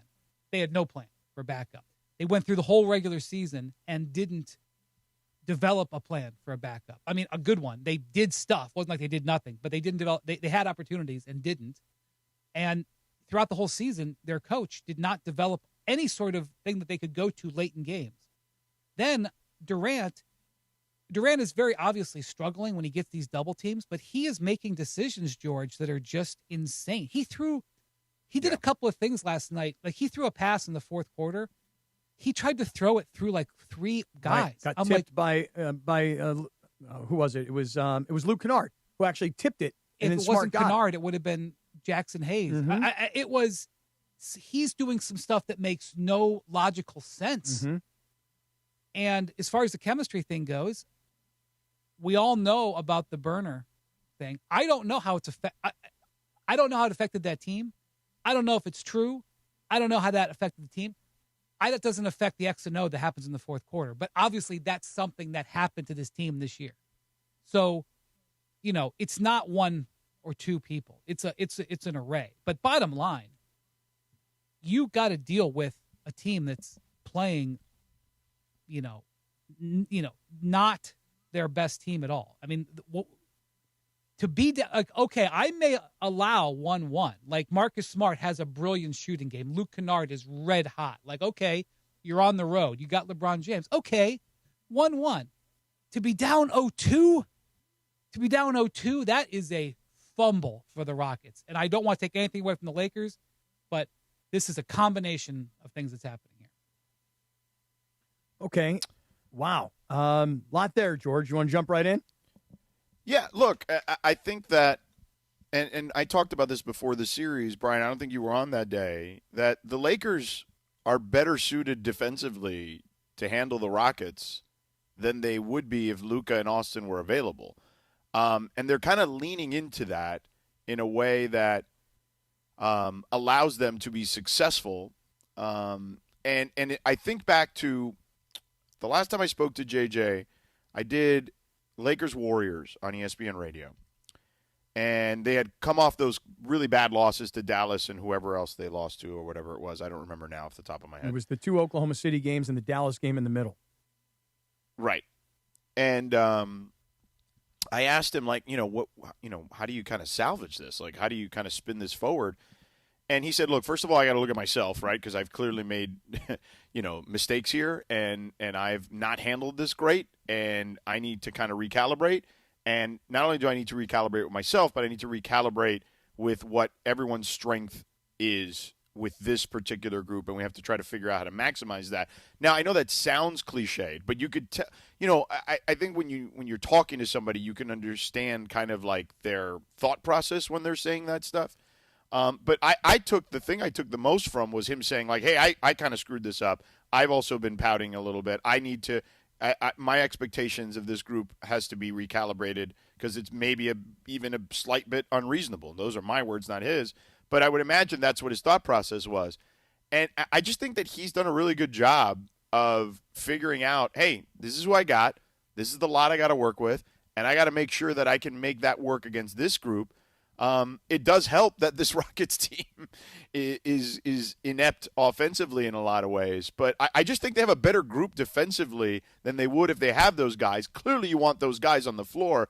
But in this particular matchup, defensively, I think they're in a better position right now. Look, a year ago, JJ had a playoff game where he decided not to substitute in a half, which, like, I don't even know what went down there. Like, even if you didn't love your team, like, what are we doing here? Okay, now look at it. What he's got now. Okay, what George is describing there. He's like, okay, I don't have Luka and I don't have Reeves. Luke Kennard. Wow. Yeah, he's a spot up shooter. He's one of the best 3-point shooters in the league. But if you take a look at him, he thrived earlier in his career and earlier in his life off the dribble. Like, this is a guy who was one of the great scorers. He beat LeBron's scoring record in Ohio. He passed LeBron as a scorer. He didn't do that standing in the corner waiting for kickouts. I wonder, and George, you'll probably talk to JJ, one-on-one before I will. I wonder if JJ ever thought, I could be more than just the guy who stands in the corner or runs the floppy action where I would run around and get a screen, catch and shoot. Like, if they put the ball in my hand a little bit, let me dribble some, maybe I could have done this in the NBA. Wait, are you saying that JJ, because we all saw Luke Kennard when he showed up here, right? And we're like, okay, he's a JJ Redick player. White guy, Duke guy, shooter. Okay, he's that kind of guy. I know this, and I said it to George earlier, what I'm learning about Luke Kennard that I did not know about him, whether it was because I didn't follow his career previous to getting here or because he didn't play this style earlier when he was with the Lakers, he's a phenomenal athlete. I mean, the way he moves, he's got a smoothness and a flow and an athleticism to the way he moves, and he's so much more. So do you think that JJ is looking at Kennard going, I can put him in the position I want him to be in because he'll think like me, he'll play like me, he'll do the things that I would want to do? Well, I'm speculating that JJ wonders what happened if I ever got a chance to actually dribble the ball. But I think when you have Luke Kennard and you've got, which he did plenty of in college, by the way. Well, I don't remember. Are you talking about Kennard or are you talking about JJ? I don't remember. Well, I'll talk about JJ. I don't remember. But anyway, well, I'll tell you this. When you've got Reeves and you've got LeBron and you've got Doncic, Luke Kennard is not one of your offensive creators. Luke Kennard is go run, pick and pop, and go stand in the corner and wait for the kick out. When you don't have that, what JJ's doing is he goes, okay, what do I have? I know what I don't have. Well, I can't look at the injury report and have tears roll down my cheek. What do I have? I have this guy in Luke Kennard who can do more than just shoot or do more than just stand in the corner, okay? So let's, like, by the way, it could have failed. Like, they could have done this and the experiment could have failed. Luke Kennard could be getting wide open shots and missing them. He could just JJ could have the right process and not get the same result. But my point is, he's like, okay, what do I have here with this Clay? And he said, let's try to reactivate the Luke Kennard that got him to the NBA. And it's worked. Okay. Now look, Marcus Smart was hot last night. Marcus Smart could have missed those shots, but he didn't. Okay. But when you look at what happened in this game, you get 48 points from Smart and Kennard. Maybe Reeves and Doncic score a little bit more than that, but I think and by the way, against the Rockets, you don't need 120 to win. You get 100, you're going to win. They got 101 last night. They got 48 of the 101 from those two guys. Amazing. Yep. And, LeBron, this is the way LeBron played 20 years ago. He had teams that had some talent on them, but, he pretty much had to manufacture it. And, he goes 8 of 20 last night, but he gets to the line 14 times. He has assists. He has rebounds. This is the way he played 20 years ago. This is just going back to that. And, I'll say this. JJ decides we're going with Jackson Hayes down the stretch. I don't know why he came to that conclusion because Ayton was terrific in game 1.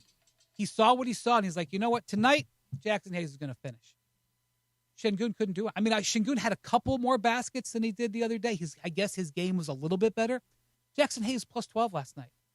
He rode Jackson Hayes. JJ's making good decisions, but he's also hot. He's touching buttons that are lighting up. Well, you know what? When it comes to JJ, two things stand out. You mentioned last year where he chose not to sub in the second half.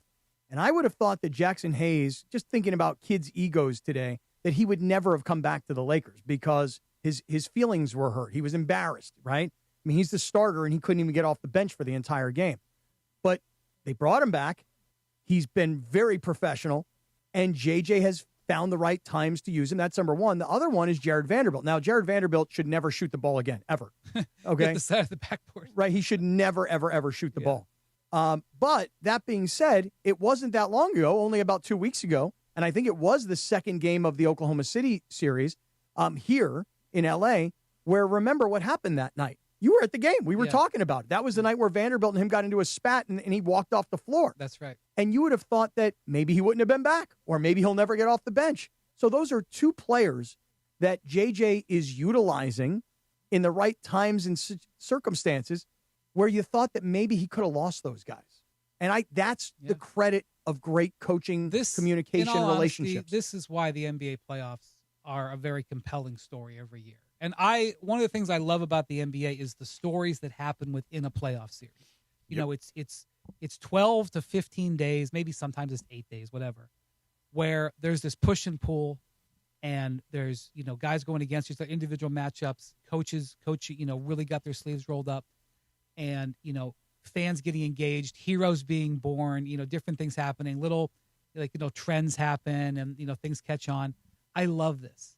And again, when you achieve without expectation, it's the greatest thing in the NBA. Obviously, at some point, you're going to have the expectation you want to win, but to win without expectation, the joy. I mean, I was watching last night. I was in the building at the end of the game in our studio because I had to do Scott Van Pelt, but I'm watching the fans come out of crypto, looking out the window, and the joy that those fans were experiencing. They didn't think they were getting a win. They were just like, we're going to go see what happens. We're going to go cheer our best. They got to win. They're up 2-0. Like, it's great. And, look, Austin's, doing stuff. A week ago, we were like, how can they possibly get it to 5? Can they get it back to L.A.? How can they get it to 6? Guys, they're the favorites in the series now. They're the favorites in the series, and Luka and Austin are starting to do stuff. Luka's out there before the game on the court. So, this, the NBA is fragile, Ask the San Antonio Spurs how fragile the NBA is. The NBA is fragile, but things in Lakers land are looking a lot different than they were just 10 days ago. So they've got to go on the road now, and the old adage of role players play worse on the road. If, that's something LeBron actually referenced with Ashley Shamadi in his post-game interview. So now what? Now what do they do to keep their foot on the gas? Like what do you envision needs to continue to happen? Because we would assume that there will be an adjustment from Houston, right? What do the Lakers need to do to keep their foot on the gas here? Well, they're probably going to need a little bit more scoring from LeBron. I think they're going to, I don't think you can count on getting this much scoring from the role players. Maybe Kennard will keep doing this, but as good as he's played, he hasn't been like hot yet. So you may need a signature LeBron game where he puts up 35. And it's unfair to say you need more from him, but I don't know where to look to count on. And the thing is, Houston is a place where even the Lakers, although they won both games this year, like teams go cold there. There's something about that building. Teams go in there and go cold. So you're still gonna be searching for offense, is my guess. And defensively, the Rockets make it a little bit easy. I mean, the Rockets' offense is so rough. I assume that the Rockets are going to come around. Like, I thought Reed Shepherd would, I was thinking he was going to come, because down the stretch of the season, Reed Shepherd had a bunch of really good games. He goes 6 of 20 in game 1. And I was like, oh, okay, well, that guy could easily hit 5 threes in a game and be a difference-making player. Or he could do what he did last night. Well, Ime didn't play him. Ime took him out of the starting lineup and played him 10 minutes. And he was 0 for everything. But you have to believe that as somebody like Tari Eason or Reed Shepherd is going to go in game 3 or 4 and have a big game. So you're gonna need more scoring. You're not going to get away with giving up thinking you're going to give up 93 points. Or how about 24% from 3-point range for Houston? Good stat. Terrible. Good stat. Terrible. 8:51 on the Sedano and Kap Morning Show. 1 minute timeout, then more of Windy. Windy's with us till 9:30 this morning. The Rich Eisen Show coming up top of the hour terrestrially. We will continue on the app and on YouTube. You know, Windy, what you don't want to be? You don't want to be a City Water sleazeball. Or as I like to say, we had Pepe say it yesterday, a City Water schivoso. How'd he do? He did really well. Yeah, Ireland and I have been telling you about our friends at LifeSource. LifeSource cleans and conditions water from every tap. So you're going to get none of that dirty scumbag city water. You're going to get healthier water throughout your entire home. The best part, it's easy. No salt, no regular maintenance. Don't be a City Water sleazeball. Call our friends at LifeSource. LifeSource Water, 800-WATER-99 or LifeSourceWater.com. You call them in the month of April. You say, hey, sucker, I want that ESPN LA special. I hear Big Forehead John Ireland talk about it. I hear Scumbag Morales talk about it. I want $500 off plus free installation for new customers, but you have to ask for it by name. 800-WATER-99, LifeSourceWater.com. You say, I want that ESPN LA special. I don't want to be a City Water sleazeball no more. No more. LifeSource Water. It's not just better. It's essential. Offer ends April 30th. Warranty limitations apply. That's what you call and say, huh? Listen. Hello, Life. Every Life morning, Source. it's like going to a Springsteen concert. Yeah. It should be like going to church every morning. The Sedano and Kap Morning Show, it's like sports radio gospel. Actually, Amen. that's a promo. Amen. That's a promo. Amen. Look at that. Yes. Look at that, Sedano. Amen. A promo on the fly, Yes. sucker. More windy right now. Oh, more windy right now. Beautiful. Oh, right now. Oh, right okay. now. Yeah, We're staying here with Windy. Windy, and we can discuss this a little further in the YouTube hour, too. We can get back to the Lakers and then get back into this. But just for the terrestrial audience here, just kind of, you mentioned how fragile things can be. What series right now do you think is most in the balance outside of the one that we described? It's got to be Portland, San Antonio. Oh, I love because it. Love it. Victor got knocked out. Oh, yeah. Oh, and in fact, there's been some emails behind the scenes about how often we're going to show that replay on TV today. oh, really? It's that people are that like. Well, I just think, regardless of that, I think the point is he got knocked out. Yeah. You don't see that every day. I didn't actually realize that he was out. I mean, I guess I can't verify it, but that's what it looked like to Yeah. everybody else. Yeah. And not only did he have a concussion, but, he hit his face and jaw on the court so hard. Like, it's actually kind of remarkable that he didn't come up bleeding. Yeah. So I just don't know. Like, people are already asking last night, when can he come back? And people are saying, like, well, the concussion protocol will allow it to come back on Friday. I'm like, dude, it's like, you have no idea how that's going to go. Everybody knows concussions. You don't know. And you don't know if he does have a concussion. And I don't know if that's confirmed or not confirmed. No, they confirmed it's a concussion. Okay, they did. Okay. Yeah. So then it becomes an issue of, can he get on an airplane and can he travel? I'm no expert in concussions. There's like 10 different things. I mean, here's the other thing. Harrison Barnes hurt his shoulder in the game right after that. Now, Harrison Barnes isn't the most important player, but now you're talking about losing multiple key players. Barnes said he was okay. I don't know. Maybe he's fine. And then Dylan Harper, who's their really good rookie, he hurt his thumb in the last game of the regular season. It was all wrapped up. He hurt it again last night, and he was out of the game at the end. And the Blazers won that game with Denny Avdia, their star, doing nothing down the stretch. I don't know whether he was hurt. He dealt with a back injury late in the season. He looked like he was – this is a guy they give the ball to every possession. He scored 0 points in the fourth quarter. Yeah. They won that. They were down 14. Right. Win that game without Denny Avdia doing anything. Like, Denny Avdia is going to go to Portland and probably score 35 points in those games. So, yeah, the Spurs are facing some adversity right now. And, that's what happens in the playoffs. Most teams have to face adversity. The Lakers faced a giant amount of adversity when two of their three best players get hurt right before the playoffs. Like, they're trying to manage the adversity. How will the Spurs manage the adversity? They have done well without Wembanayama this year, but this was a shock. This happened in the middle of the game as a shock to them. So we'll see. But that series is now on watch. The other thing is Atlanta, New York.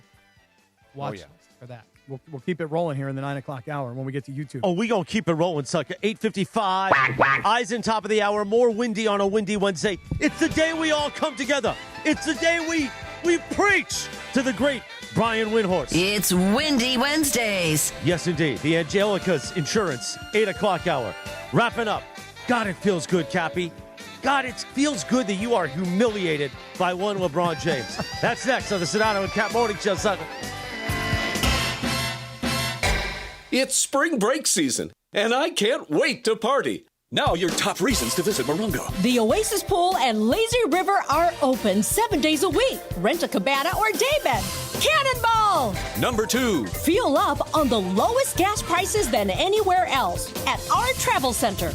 And the number 1 reason. We're giving away a Polaris RZR Pro R Ultimate. Earn entries now. Be here April 30th, 10 p.m. to win. Morongo, good times.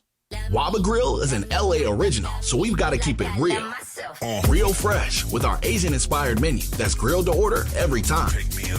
Real quality with our marinated proteins like hormone-free chicken, ribeye steak, wild-caught salmon, and shrimp. Head to Waba Grill for $5 happy hour weekdays after 3 p.m. and try our new chili crisp dumplings paired with a premium or beverage drink like our delicious Thai tea, both for only $5. Only at Waba Grill. It's for you. Hey guys, the regular season is wrapped and the NBA playoffs are finally here, and there's no better way to cash in on the high-flying hoops action than Prize Picks, a preferred partner of the NBA. Every bucket, every dime, and every win means more when you're playing on Prize Picks. So don't pass up your next shot with Prize Picks and get $50 instantly in lineups when you play your first $5. And right now, it's the Do It Live 2026 NBA Finals Sweepstakes. Pick live squares during NBA playoff games, and you can win a trip for 2 to the NBA Finals. To enter, you just make a $5 lineup with at least one live NBA player pick during any part of the 2026 NBA playoffs.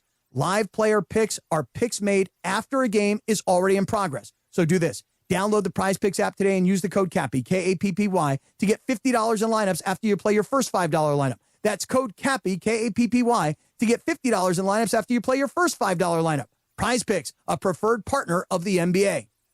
We all hear the radio ads about the IRS. They tell you to be afraid, to be scared, and they try to frighten you into calling. I'm not here to do that. Tax Relief Advocates is different. TRA is here to tell you that if you owe money to the IRS, whether it's $5,000, $50,000, or $500,000, we have a solution. It doesn't matter if you're sitting in your car, at work, or with your kids. No matter where you are, call now. 800-575-1482. Don't lose hope. TRA can eliminate or reduce what you owe to the IRS. Generous programs are now available that can give you a fresh start. Our passion is taxes and helping individuals fix their IRS problems. We have over 1,000 five-star reviews on Google and an A+ with the Better Business Bureau. You don't need to be afraid of the IRS any longer. End your tax nightmare today by visiting us online at TRA.com or call 800-575-1482. That's 800-575-1482. Tax Relief Advocates. Real solutions for real people.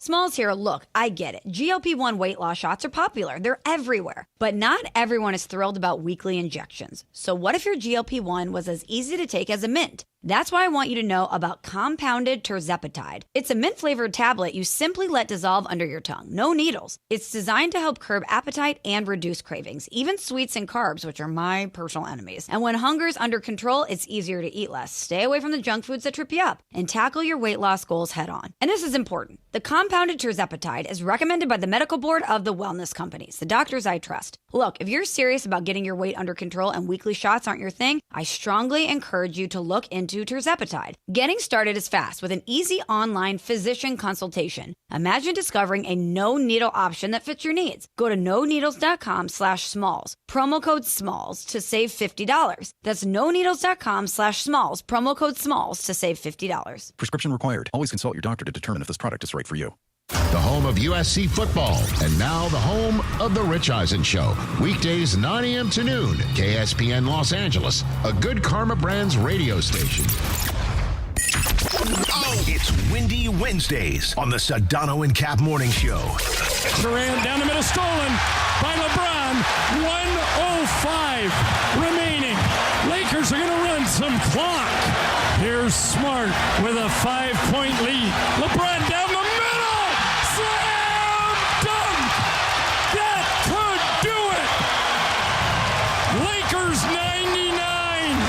Rockets 92. The Sedano and Kap Morning Show is on the air. And the Lakers win again. And they were a three-headed monster tonight, Michael. LeBron James, Luke Kennard, and Marcus Smart. The biggest show in ESPN LA history. Don't the Rams say bleep them picks? Yes. That was a long time ago. Different now. Now they're good at the picks. Yeah, but didn't they do that and win the Super Bowl? They did. This is a bleep them picks trade. Yeah, what was it? Horn-chins. Yeah, Horn-chin. Sedano is a guy who's like, hey, I've been around the NBA 20 years. I can draw plays up on the board. I can do that. What do you mean, oh, God? What do you mean? A little sabor? Yeah, I don't think people like being called hacks. You're the widow on the radio. Did you have me on your show to berate me? Is that what you're doing now? Give me a freaking break. I'm reacting to Art Bell. Yeah. Oh, okay. Amazing. Do you want to do the Love Boat, or do you want me to do the Love Boat? No, Art, I don't even want to talk. No, here it is. You ready? Watch this. Watch this. It's Windy Wednesdays. Midnight in the desert. I'm Art Bell. Scott Kaplan, eat a fat one, bro. The Sedano and Kap Morning Show on 710 ESPN. The all-new ESPN LA app and on YouTube at ESPN Los Angeles. We're bigger than U.S. Steel. Wow, that's crazy. Well, you want to woo-woo? Bit boy. Monstrous. Beto, I don't want to eat that. We did it, Dad. We did it. You were riding high on the stinger last time. Oh, big time. Right, that's right. Of course we were. It's Windy Wednesdays on the Sedano and Kap Morning Show. Oh, just one more thing.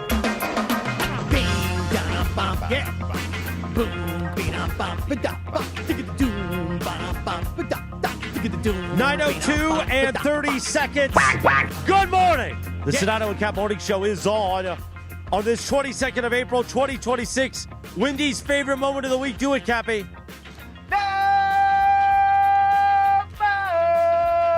The smile on Wendy's face every Wednesday brings joy to my heart.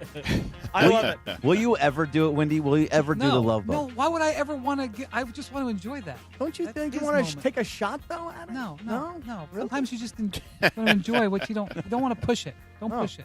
See, I'm a push-it guy. He is a push-it guy. Yeah. Oh, yeah. That's for sure. Yeah. If anybody's a push-it guy, I mean, it's listen, that guy right there. I like to push it, I know. Sometimes I'll pull it. I will. I know. Because I'm a push and pull kind of guy. I get it. Right, Listen, we don't do those different kind of jokes with situations Wendy. call for different actions. We don't Yes. do we don't do those bits with Wendy. We don't? No. Those bits are with miscreants, not Wendy. Oh, so just you and me. Yes. Okay, we're the miscreants. Wakers with a phenomenal, legendary, historic night at Crypto.com Arena last night. 2-0 series lead over the Rockets. Game number 3 on Friday night. Of course, all the coverage here on ESPN LA. It is NFL Draft Week. Draft tomorrow. Sean McVay, head coach of your Los Angeles Rams, will join us tomorrow morning at 7:30. Now, Geeter, we are confirming that Geeter will be in studio for the interview. Tomorrow. Geeter's going to be in studio with us no matter what. But we want Geeter to be here all 3 hours. Oh, that'd be lovely. For an extravaganza. Okay. By the way, I'm going to have to wake up early at East Central and do my makeup and hair for Geeter. Gotcha. You're not going to wear a hat? You're going to actually show No, him I'm going to show wear him the mop? No, huh? I'm going to wear a hat. No? I'm wearing my draft hat. This is my Rams draft hat. Okay. And then don't forget also tomorrow, 9:30 a.m., same time, in the YouTube hour tomorrow, Louis Riddick will also break down the draft for us tomorrow. I'm glad you reminded me because I did forget. I got so overwhelmed by Geeter and McVay, I forgot about Louis Riddick. You know that on Tuesdays, Cappy now texts me and says, "Are you gonna be? Are you on first take? Are you wearing a suit? Because he's packing." Yeah. And no, I'm not on. Or yeah, I'm on. I'm gonna be wearing burgundy, but I'm waiting for the curveball where He told me this morning, he's like, I should have told you that I was going to be wearing a suit and tie. Yeah. So that I would be wearing a suit and tie. Right. And then Wendy would walk in all casual. And I would feel totally at ease. You apparently don't feel at ease when I'm wearing a suit, but I feel totally at ease. Yeah, you know why? I just want to tell you something. I don't have a suit that fits me anymore. I literally look back at some pictures from, 4, 5, 6 years ago. And I'm wearing this really nice suit, nice tie shirt. I'm hosting an event. I'm on the sideline of an NFL game. Whatever the case was, I'm looking sharp, man. I cannot button the button of the jacket. I can't button the pants. These freaking suits are a waste. They're hanging in my closet, and they're a complete waste. You, on the other hand, look so comfy. I got to go get a new suit. I wouldn't say comfy, but you know what's crazy? So Michael Malone, I don't know how this all went down. Michael Malone, he was here every week. We were here to do countdown for, 9 out of 10 weeks at one point or whatever. Mm-hmm. He kept his suits here. And he would just bring shirts. He would, bring just an overnight bag because he would fly in from Denver. He would do the show and he would leave.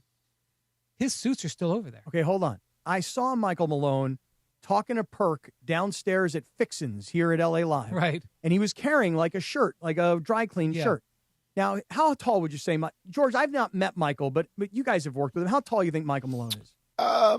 He's probably just under 6 feet, I would say. Okay. 5'10", 5'11", that sounds right. And estimate. What do you, listen, if you were working at a carnival and you had to guess his weight, what would you guess his weight is, approximately? I'd probably say 180 in that range. 180? I've seen photos of him in high school. He was in better shape then. Okay. But, all right. Weren't we all? What would you think if, Wendy, if you and I today walked into the TV building? Yeah. You showed me Michael Malone's suits. Yeah. That he doesn't need. He doesn't want. Nice. Yeah, he doesn't. He's not going to recover them. He's at North Carolina. You're too big for him. Oh, I he's am. He's in way better shape than you. Yeah, I'm going there. No. I can't fit into his suits. No. Because I desperately need new suits now. Cappy, we're going to get the suit guy in here. We'll get Raj Kaswani in here. If you really want suits that bad, I know I owe you 2 dress shirts custom made. I'm going to get you the custom made dress shirts like Wendy and I wear, monogrammed. Mm-hmm. If you really want suits, now I'm going to pay for your suits, but he'll get you a good deal. I got to just get a suit, though, a couple of suits. 2 suits. Where the pants are not making my belly so freaking uncomfortable. It's like that's why you're wearing. Why are you wearing suits from 15 years ago? We've all grown. No, but I'm talking about suits from just 4 or 5 years ago. I've grown a lot since then. So who cares? I know. So why don't you go to suspenders? Make your life easier. Go to suspenders. Unbutton the pants this way. They're no. You still have to button the pants, okay. but it's just an easier lifestyle. Okay. Well, it's something to think about because I got to just tell you something right now. I can't fit into any suits. And that's why I like those cozier pants that you and I like so much because they get the elastic waist. Can I also ask another question? Yeah, why do you ever need to be in a suit? Another good question. No, I was watching on Apple TV, Your Friends and Neighbors, and at the end of this latest episode, John Hamm's in 40 different suits in 4 minutes. Mm-hmm. And I go, God, he looks good. And I said to Stephanie, God, you would have loved the Morales who was in a suit every day. And then I realized, no, you would have hated that guy because that guy was a real piece of you-know-what. But I miss wearing full suits. I mean tie, cufflinks, matching hankies, but it's a different time. Yeah. We're doing a morning show, for God's sakes. We're having fun and frivolity. Yeah, I just want to be comfortable. 5 buttons Well, that's the unbuttoned. thing. Like these Yeah, I did coaches, have 5 George buttons knows this. unbuttoned. These coaches, like this, has been a whole new world for them. Yeah, not wearing suits on the Oh. sidelines. Yeah. I mean, and They you love know, it. I think, just not to sound like David Stern, but I think it would be better for the image of the league if coaches dressed like Pat Riley. I think that would be better. Mhm. And Well, that's what Pat wants, clearly. right, As we know. yes, Pat's still wearing the suits. But go ask Eric Spoelstra. He was like, hell no. Spoelstra, he got to the point where he's talked about this, where he was like he only had like 2 color suits. I'm sure he had a bunch of them, but he's like, I can't be bothered with actually picking them out and matching them. He just rotated it, and he would just put it in Black the back and- black yeah. and gray, black and gray, black Yeah, and gray. We black just and rotate. gray. Yeah. So Yeah. Nick Nurse would like to go back to suits. I've talked to him about this, but he would get Yeah. outvoted like 29-1. Well, can't these guys just do it on their own, or are they? Nurse tried. Nurse wore like a suit Mhm. every now and then. The problem is that you got your whole staff. There's Oh, 14 guys there all wearing the Right. same thing. Right. And even like in the NFL, like remember guys when we were all kids, like you would have a Tom Landry of the Cowboys, Right, Dan all Reeves. decked out. Right. Dan Reeves was always dressed sharp. You know what I mean? Two, Always. two things from my childhood in the NFL: coaches in suits, Mm-hmm. barefooted kickers and punters. Oh yeah. Oh, Did yeah. you ever do the barefoot? Oh, all the time. Why was the barefoot used, and why is it no longer? The barefoot was used back in the day because guys felt like they could get a better feel on their foot of the ball. I know that sounds a little ridiculous, the foot on the ball, but really like you were always trying to hit the ball on the bone of the top of your foot. And sometimes shoes could get some guys where I just can't feel it. Remember how many times you'd have, like, I remember a guy in Denver by the name of Rich Carlos. Oh, yes. Remember Rich Carlos? I mean, that's who I think Yeah. of, because he hit the field goal that I just still don't think went in after the drive. Denver that beat us. Broncos. Right. Yeah. But Rich Carlos, and I would always think to myself, bro, when you take off that boot and that sock and you run out onto the field and it is frozen, what that must feel like on your foot. Because it hurt just to kick the ball in good weather. That's what let I would alone say. like a rock. you Well, know? and it was punters too. Punters. There were some guys. I can't remember off the top of my head, but yes. But anyway, where were we prior to that? Because then now We're I'm on all over suits. the place. But anyway. Yeah, suits. But these guys now, NFL coaches, for example, and I love this about Sean McVay. He'll be on the show tomorrow morning. Sean McVay on the sidelines is wearing joggers. Like Right. Sean McVay literally is dressed like he and his wife are taking the babies out in the stroller for a Sunday walk.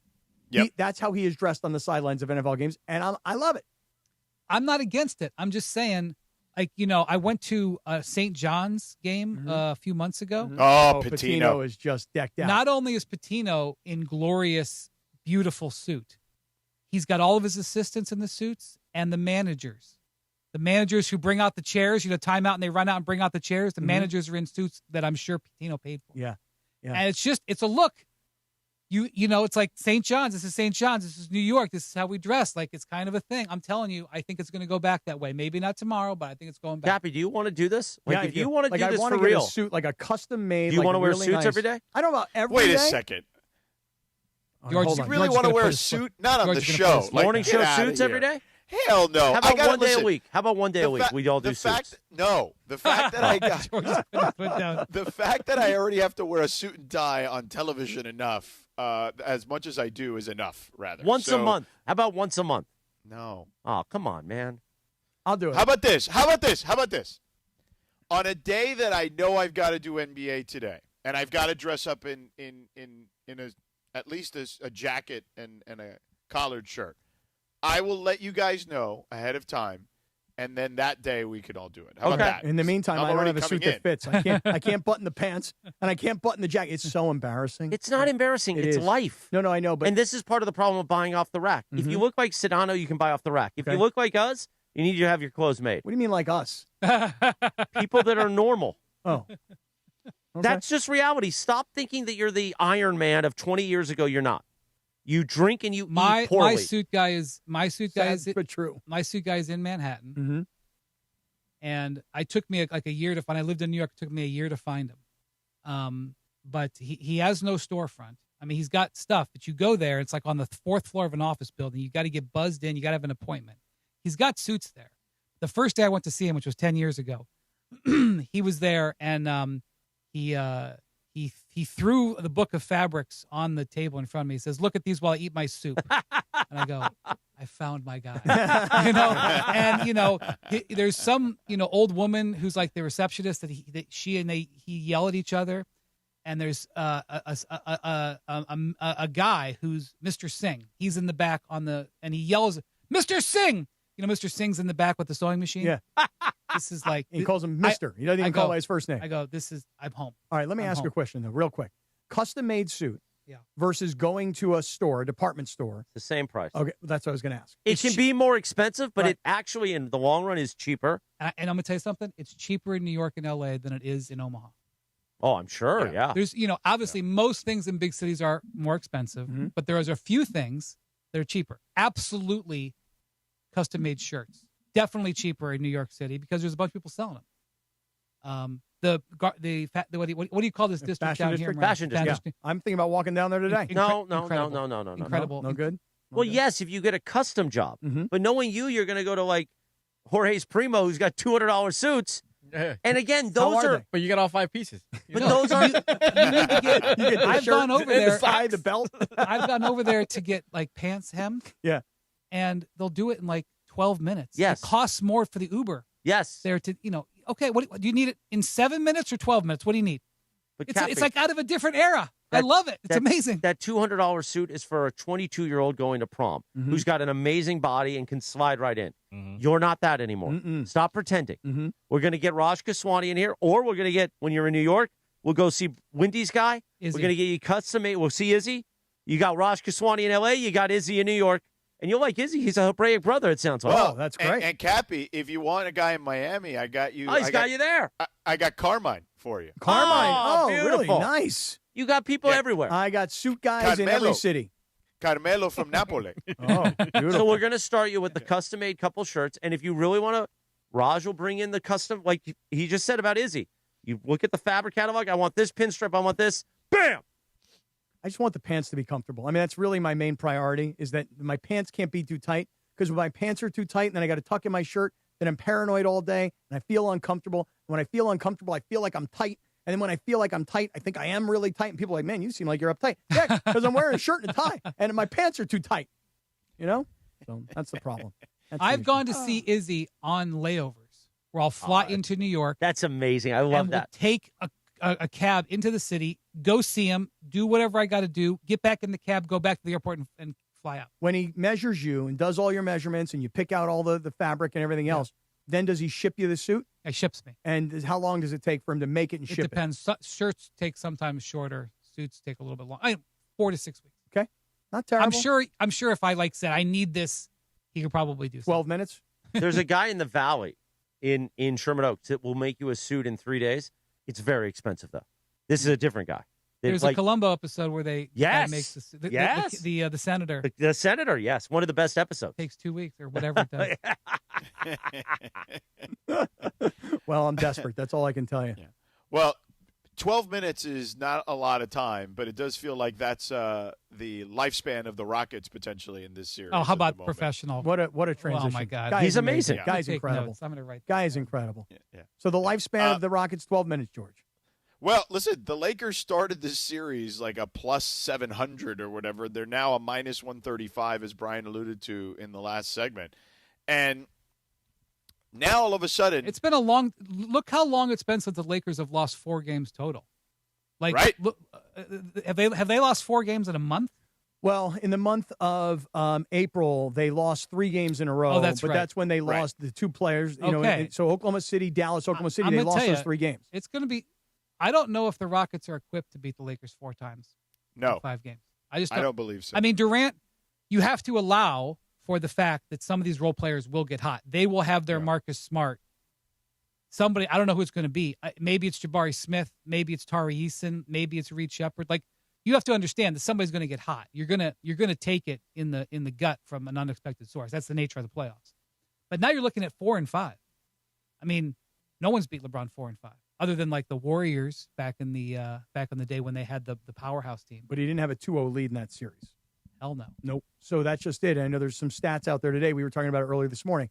that in LeBron's career, this is the 25th time in his career that he's had a 2-0 lead in a series, and he's won all 24 of the previous series. I quit covering his first round series because he went through a stretch for like 6-7 years. 6-7.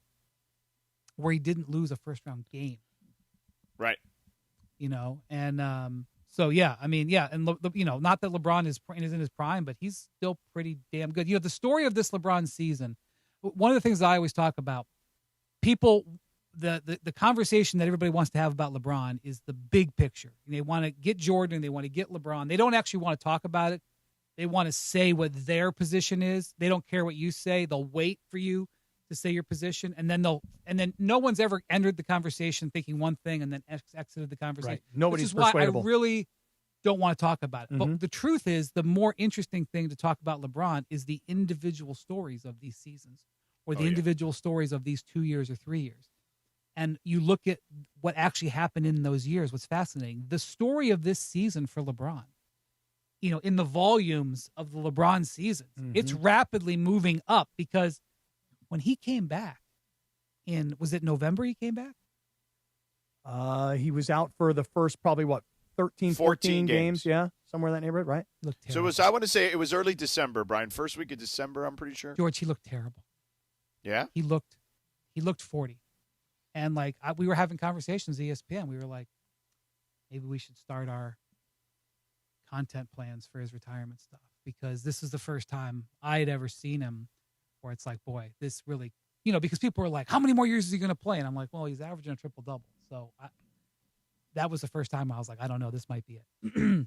So that's where the season started. And by the way, it was because he had no summer and he had no training camp. It wasn't, you know, and then, you know, 3/4 of the way through the season, he, you know, or 2/3 of the 2/3, he sort of makes this move where he starts playing a different style, and he's pushing Austin out there and pushing Luka, and the team's taking off, and he's, you know, he's adjusting, you know, and he's playing transition LeBron and corner LeBron. And then this giant curve happens, and he's got the gear shift ratcheting back up to give me the ball, get out of my way, let me be old vintage LeBron. Like, the story of this LeBron season, just this season, has been remarkable. It's still unfolding. And this is what I always say, like, just enjoy the story of this season. I know that you're programmed as a Laker fan to say, put another star on the court. I get that. But just the story of this year, the story of this team in the last month, it's incredible to watch and experience. It is. And on so many levels, it always starts with LeBron, okay? But it's LeBron and all the things, the highs and the lows of this season that you just pointed out, the different iterations of this team this year because of the role that he had to play. That's one part of it. The second part of it is, remember during the trade deadline and they got Luke Kennard, and most people were like, that's it? That's what you guys did? You got Luke Kennard, really? And now look at how that has paid off. Yeah, Rob Pelinka, also Marcus Smart. Correct. Marcus Smart and Luke Kennard, who were both guys that I don't think anybody thought these were massive impact moves per se. And both of these guys have made Rob Pelinka look brilliant. Brilliant. It's the combination of JJ putting Luka in a position to be successful, and also because there were multiple bids for Kennard. They had to do some negotiating there. Like, there were multiple rounds of talks, and, you know, ended up being did they give a second in that deal? I think it was a second. Yeah. I'm almost sure. Gabe Vincent in a second, wasn't that it?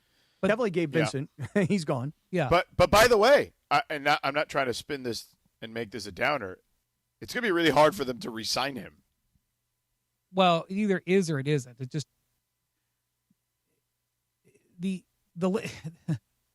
this is a conversation for after this run is over, whatever it is. Sure. The Lakers have a challenge with this team, which is that if they're going to go anywhere long term, they got to deal with their center position. With all due respect to Ayton and Jackson Hayes, who've done a good job in the first two games, like, that's not a way to go forward against the bigs in the Western Conference. Right. So they're going to have to spend some money on the center. But yeah, I think they're going to want to re-sign Hachimura. They're going to want to re-sign Kennard. Obviously, they're going to re-sign Reeves. They're going to want to re-sign LeBron. So there's no room in there for your big ticket center. So they're going to have some maneuvering to have to figure out how that's going to be a hard, and, you know, that's what Rob Pelinka, This guy be working on today. Like his meetings that he's having with his people today are like, maybe not today, but like right now we're like, how are we gonna get a center? Well, that's in June and July. But that's kind of interesting because I think like somebody asked me yesterday, like, so do you think LeBron will retire? And I said no. Why would he? He's playing amazing basketball right now. It doesn't matter what his number is, 41. It doesn't matter. He's playing brilliant basketball. So I don't think he'll retire. I am 41. And then somebody said, well, if he doesn't retire, will he be back with the Lakers? And I said, well, if you would have asked me this 2 or 3 months ago, I'd have told you there's no chance. Now I would tell you it's a very high possibility. In fact, I would call it a likelihood. And the way you just said it, Brian, and George, I'd love to hear what you think. It almost seems the way LeBron is playing right now, the way he is carrying this team right now, the way he is inspiring this fan base right now, I kind of think I think the Lakers are going to be more inclined to want to bring LeBron back. I don't think there's any doubt they want to bring him back. Here's the challenge. What is LeBron's value? Yeah, what what's is the number? Not what is his value to the franchise as an icon, because he's worth, he's making 50-something million this year. He's probably worth some multiple of that. Okay.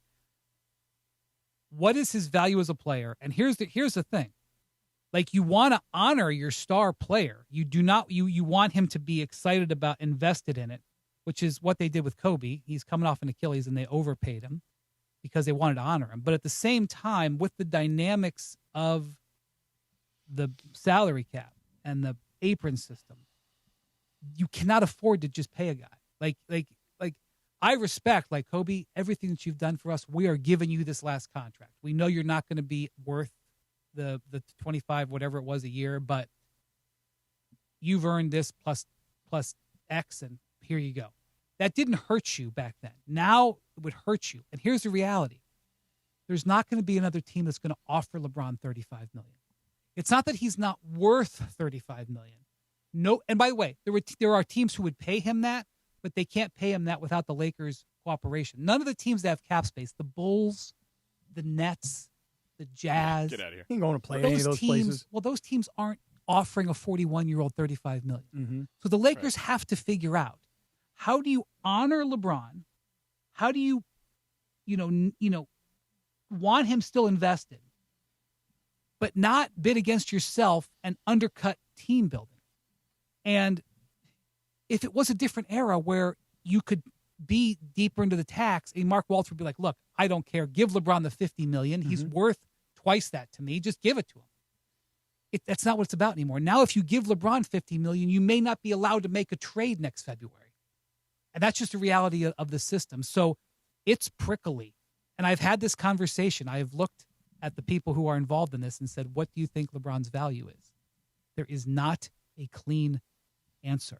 So that will definitely be something. And by the way, that's going to have to get figured out in June, because the Lakers are going to have to know going into the draft what their maneuverability is. And I don't know if it's going to get figured out in June. But I don't like talking about this when they're up 2-0 in a series in the first round. Right. No, I hear you. You can't help it, but just based on the way he's played, you can't help but think about wanting him back. Yeah. Brian, go ahead. Sorry. I will tell you one thing. Like, basketball fans should if you're on the fence and you don't care, you should be all in on the Lakers, because if the Rockets win this series, I don't know if they would break 80 points against the Thunder. So, whereas if the Lakers are able to get 2 more wins here, and maybe you bring Doncic into the equation, you get a much more interesting series potentially next round. Obviously, all the business people at ESPN are like, please, Lakers, please, please, please, please, please, please. But just from a basketball fan standpoint, like, I'm watching Houston and I'm thinking what might happen against that defense. I don't even want to. Honestly, George, if I was a Rockets fan, I would be so frustrated at what my team was coming out with and making the same mistakes in April that they were making in January. It would be like, I would be going crazy watching this Rockets team play. So for the good of the league, the Lakers need 2 more wins. And I don't just say that from a market standpoint. Yeah, 100% agree. Yeah, the Rockets are infuriating to watch. They've been infuriating to watch for a while now. And I just think that, look, if the Lakers somehow can get Austin back, and who knows, maybe they can get Luka back in the second round, it at least to your point, makes it certainly is more interesting television that way. So the partners will all be happy. Better story. Forget about the money. Like, forget about that we work for ESPN. Okay, the Lakers are on 710. It's better business for the Lakers to have more playoff games. Okay, but let's just forget about that. The listeners don't care. The story. I care about the story. Mm-hmm. The story is so much better. Way better. Get 2 more, guys. Mm-hmm. Figure out how to get 2 more. By the way, if you can get 2 more, and it could get to like game 6-ish, because again, the longer it goes, then the more, I guess, hope the Laker fans would have to get one or both of the stars back. Well, the second round will start about the same time no matter what. Okay, so even if you swept them, it doesn't really matter. Yeah, it doesn't really matter. But I would just say you have to expect Houston to level maybe not. I'm not saying they're going to win both, but you have to. Some things have gone the Lakers' way in these 2 games, and they've earned it. This is not luck, but some things have gone their way. I have to assume that Shenun is an all-star. Shenun is not going to keep getting. He got outplayed by Ayton in game 1. Jackson Hayes, he didn't play him even, but his performance was average yesterday against Jackson Hayes. I cannot believe that will continue. At some point, Alperen Sengun is going to have, I guess it's not law, George. I guess there's nowhere written that he must, but I figure at some point Sengun's going to have a 32-point, 10-assist game. That's probably going to happen. You should prepare for that. That the Lakers will have a stumble here. But they're in position now where they've opened their margin for error. Their margin for error is now in a position where you feel like they could. I think they are appropriately favored, George. Don't you think they're appropriately favored? Yeah, agreed wholeheartedly. I don't think there's any question. Like last year when the Knicks went into Boston and pulled 2 games out of the fourth quarter out of their you-know-where, I still thought that the Celtics were going to win that series, even though they were down 2-0 going to New York. Yep. Yeah. And me saying that on television got literally people throwing things at me in New York. Oh, I know. I saw. Remember. Yeah. But I looked at that series and said, I believe that the Celtics are the better team. I do not feel that about this. I look at the Lakers and say these were earned victories and the Rockets got major problems. I look at this completely differently. Yeah. Hey, I know you got to run. So thank you for hanging out with us. I know you got to jump to a meeting. So thanks for hanging out. Keep Cappy posted on when you're going to wear a suit. Yeah, and hopefully Cappy will. Yeah, and I'm going to bring in both now because now I don't know which way you're going to go. Listen, so I'll be back next Wednesday, Mm-hmm. and we got 5 series that are 1-1. Okay, 5 series are 1-1, and the number 1 seed in the East is down 0-1. So maybe they win tonight, but you got 5 series that are 1-1. I have no idea what the look of the league is in these playoffs are going to be when I get back here next Wednesday, and that is exciting to me. You're exciting, Wendy. You're the best. Brian Windhorst from ESPN, NBA on ESPN. We're going to take a timeout. Okay. First, let me tell you, the Sedano and Kap Morning Show always made possible with the Morning Wood. Hernandez Wholesale Flooring. If you're in the market for new flooring, shop at Hernandez Wholesale Flooring, where every day is a deal. No gimmicks. Call 866-624 or go to HernandezWholesaleFlooring.net. No sale beats wholesale. We're back in 2 minutes from right now, and we do the Lindsay segment. Lindsay live from ESPN Cleveland. Purple and gold playoff energy. The Lake Show have taken the first 2 games at Crypto.com Arena, riding the leadership of LeBron. LeBron down the middle! Slam dunk! Now the series shifts to H-Town with the Rockets on their heels. And the Lakers win again. It's Lakers-Rockets Game 3 from Houston. Pre-game starts Friday at 3:30 p.m. The Lakers postseason push happens right here on 710 ESPN and the ESPN LA app. Hey, it's Cap. Thinking about selling your home? Seller's Advantage makes it easy. No commissions, no open houses, and no costly repairs. With Seller's Advantage, we'll make you a fair, competitive cash offer with no surprises. Check out what one of the sellers had to say. Seller's Advantage was a lot easier, faster, and more rewarding than listing my house. I worried about getting a low offer, but theirs matched the value I was hoping for and much higher than their competitors. They gave me time to decide, and the process was friendly, fast, and anxiety-free. I highly recommend Seller's Advantage. Call Seller's Advantage today. 888-390-AS-IS, 888-390-AS-IS, 888-390-2747, or visit sellersadvantage.com for your free No obligation, cash offer. That's sellersadvantage.com. Don't worry, sell happy with Seller's Advantage. Providence Realty, DRE number 019-15-21-2. Mason and Ireland, the OGs of LA sports talk. So you're going to change like you always do. You're going to change. Correct. I'm going to change my opinion based on new information. I think that's what intelligent people do, Pepe. No. That's what you do because you change every day. You say one thing and then you say, no, I didn't. I'm going to go back. That's right. There you go. That's right. Mason and Ireland, weekdays at noon on 710 ESPN, the ESPN LA app, and on YouTube. The Sedano and Kap Morning Show, presented by Call Jacob and Jacob Emrani. The new phone number, 800-345-6789. My guy, your guy, Cappy's guy, the great Jacob Emrani. 800-345-6789. With a new phone number, 800-345-6789. I like that promo we played with Mace, flip-flop Mace. Good job, Pepe. I thought he doesn't watch the game, Mace, but flip-flop Mace. I like that. What do you mean doesn't watch the game? We like to play a TV theme for the Lindsay segment. What does that mean? On this day in 1991, Johnny Carson announced his retirement from The Tonight Show. We mentioned it with Wendy. You can follow her at Lindsay Baseball on Twitter or Instagram. Don't forget about our sponsor for the Lindsay segment. I just mentioned them before. Hernandez Wholesale Flooring. If you're in the market for new flooring, shop at Hernandez Wholesale Flooring, where every day is a deal. No gimmicks. Call 866-62-FLOOR or go to HernandezWholesaleFlooring.net. No sale beats wholesale. Steven and Carlos, the crazy Hernandez brothers. Time for the Lindsay segment.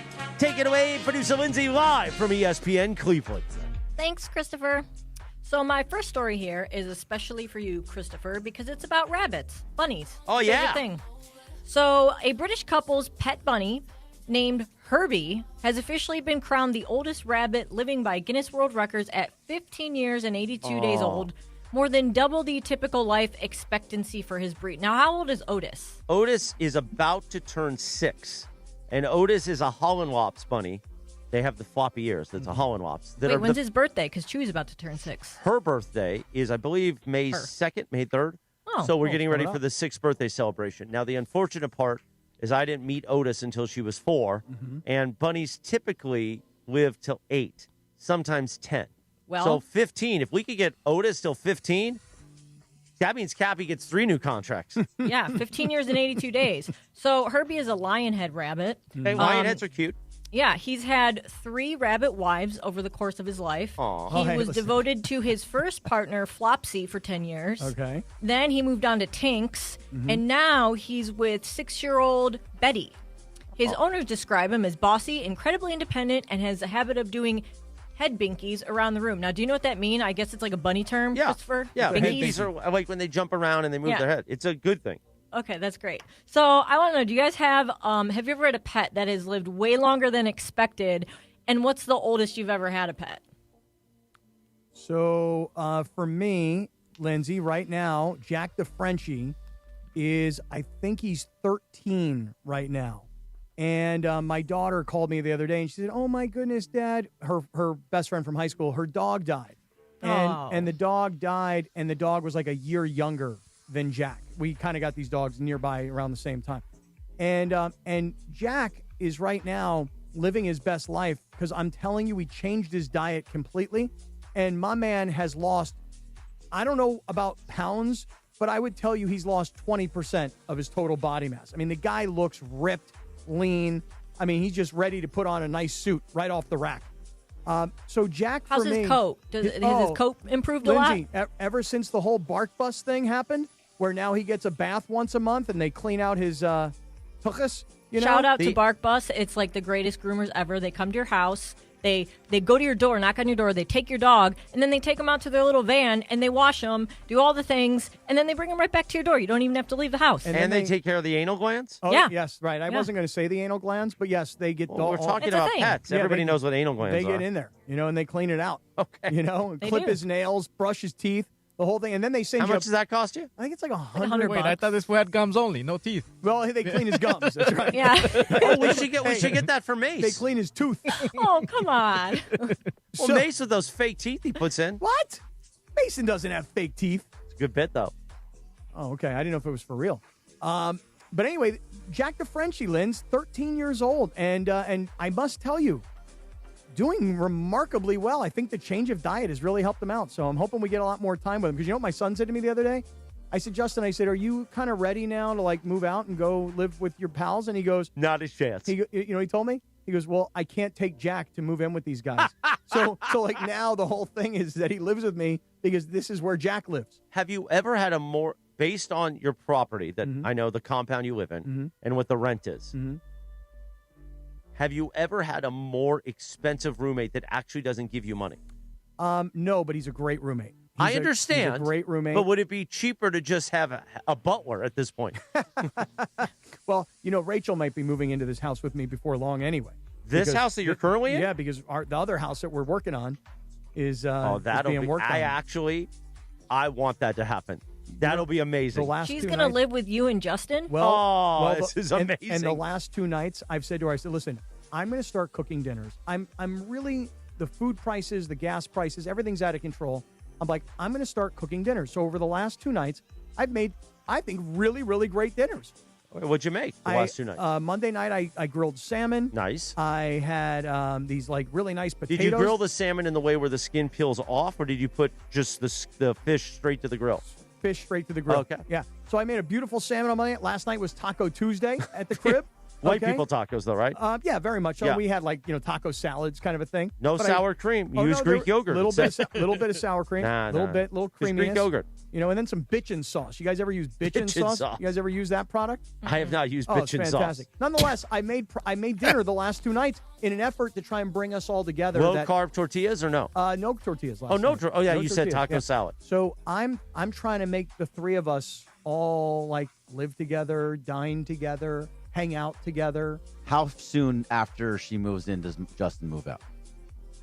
I might be able to get Justin to move out quicker when his sister moves home. When she graduates next month and she moves home, that might actually inspire him. So you're going to have daughter, son, you, and Rachel. Maybe. It's a new nuclear family. Yeah, maybe. And maybe even one of Rachel's sons. Oh my goodness. Boy. Wow. Wow. Happy. How many bedrooms do you have, Cappy? He's got a lot. I don't know. There's a few. The Cappy bunch. Well, back to the pet thing. We know that your pet's outliving, his expectancy. Good for Jack, the Frenchie. I had Sammy who lived until he was 14, even though he was blind and deaf, and I had to give him insulin shots. He was a good dog. Lived way longer than he should have. There at the end, huh? Well, it was actually Poor because guy. Come on, man. Well, no, sometimes dogs are suffering, and like No, the he doctors wa- are like, he- "Hey, this is not good," So they told me as long as his tail wags when you come home and he eats, then that means that they're okay. And I mean, he told me when it was time. They say your pet will tell you when it's time to go, and he definitely did because he jumped off the side of my bed, and it was just like, life, it's over, and then he just jumped off the side of the bed. So that was it for him. Make sure when Rachel comes home every night from her hard day, your tail is wagging, Cappy, or she'll put a bullet in you. That's right. Make sure your coat's clean. Oh yeah, right on. How about you guys, Greg, George? And the glands are clean too, pal. Yeah, I had a Basenji, which is it's like an Egyptian hunting dog or something like that. And she I need to Google this. Yeah, named Egypt actually, but she lived to be 19 years old. Oh my goodness! Yeah, it was crazy old. Was the greatest dog ever. Basenjis don't bark either, so that's another great Oh, that's thing. a good looking dog. Yeah, no, it's a really good looking dog, and she was the greatest dog. But lived till 19, had fat pockets all over her, but her tail was wagging and she was eating, and then when that stopped, that was when it was time to go. And the dog's name is Egypt? Egypt. Really? If I saw that dog, I'd be like, yo, Egypt is the place to be. Egypt. Like every time I saw that dog, I would sing that song. I'm sure. It was 1983 in the roller skating She would rink. love it too. Yeah. Every time she'd go right to you every time. That's got to be some kind of record, though. Like 19, that's 19, a long it was time. crazy, yeah, That's 19, amazing. yeah. You must have been a good dog dad. Yeah, it was. And my mom. My mom, after her and my dad divorced, took the dog and kept her around for a long time. Good thing. Yeah. Good thing. George, how about you? Pitbull, 15 years. That's good. Lasted a big long dog, too. time. Yeah. Pit bulls are great dogs. They are. They're also. I'm tired of Michael Thompson sending me videos of pit bulls going bad. Oh, he needs to chill. Well, they are out there, unfortunately. No, There's it's the owner. bad dogs of every breed out there. The owner. That is true. Yeah, but a Chihuahua isn't killing. Oh, I've seen some pretty vicious Chihuahuas, let me tell you. Listen, we always have said this. It gets back to the owners. Unfortunately, I have witnessed 3 times a pit bull attack another dog. But again, I don't think dog. I don't think Bergie. Yeah, I've never seen him attack or pit bulls attack people. I don't think Bergie's pit bull is going to be violent because he got a great owner. I don't think Sedano's pit bull was violent. But Cappy's pit bull, if Cappy had a pit bull, that thing would be attacking everybody. That thing would be trained to protect. By the way, that could help you get your street cred back. Yeah. If you get a pit bull with a Raiders belt chain on it. And a really cool, with a chain, with some spikes on that thing. Yeah. Hell yeah. All right, let me do another one really quick here. Today, if you guys didn't know, is Earth Day. So to celebrate in an eco-friendly way, Metrolink is offering free rides across the entire Southern California network today through 3 a.m. No ticket, no app, no wallet required. They say just show up, step on board, and ride. So the fare-free deal applies across all the lines, including the Aero service, and riders can also transfer for free to LA Metro, which includes the buses and rail, the Octa in Orange County, and transit services in Riverside, San Bernardino, and Ventura counties. When's the last time you guys took public transportation, besides you, Christopher, because I know you take it a lot? Oh, I mean, I take the train in cities. I don't do it in LA, but in a lot of other cities, I take the train all the time. Sure. Yeah, I'm also a train user. I would love to take the Surfliner from downtown LA to South LA. I love taking the train. Why don't you ever do that? Well, just because the times of the train don't necessarily always great. work. Yeah. Especially when you're leaving early in the morning. Amtrak doesn't run that early for that route. Maybe what I'll do next time, if I want to really try it, maybe I'll do an evening train and Then stay the at night. E. Yeah. But then you got to take the subway from Union here if you want to do that, or you can take an Uber. Yeah. But you on a subway at 9 p.m. on that red line, you're going to be on one cheek. Plus, I also don't know how to use it. I'm so confused. Yeah, when you're going to end up on the wrong line. They spell it out for you. But you say that. Cappy's going to end up in Compton. I mean, I had a GPS this morning, and I was listening to a podcast about the NFL draft, and my GPS was like, "Bro, you missed the turn." Shocking. I've never been with you during that happening. So I was on the 405. I had to get off at Normandy, turn around. How'd you get on the 405? Because that's what my GPS told me to do this morning for traffic purposes. And so I got off on Normandy. Then I had to head south to get to the 110, to get to the 10, to get off at Pico. I mean, it was a whole thing.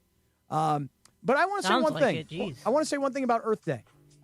Being serious, I sit on a board of an organization called C2K, Computers to Kids. And what this organization does is it provides computers to low-income / underserved families. So what we really learned during COVID in particular was really bad is because remember, all these kids were not in school and they needed computers in their homes, and not just one computer, especially if you had multiple kids. And so what we do is we collect your e-waste. In other words, if you've got a computer that doesn't work anymore, you don't need it anymore, we collect your e-waste.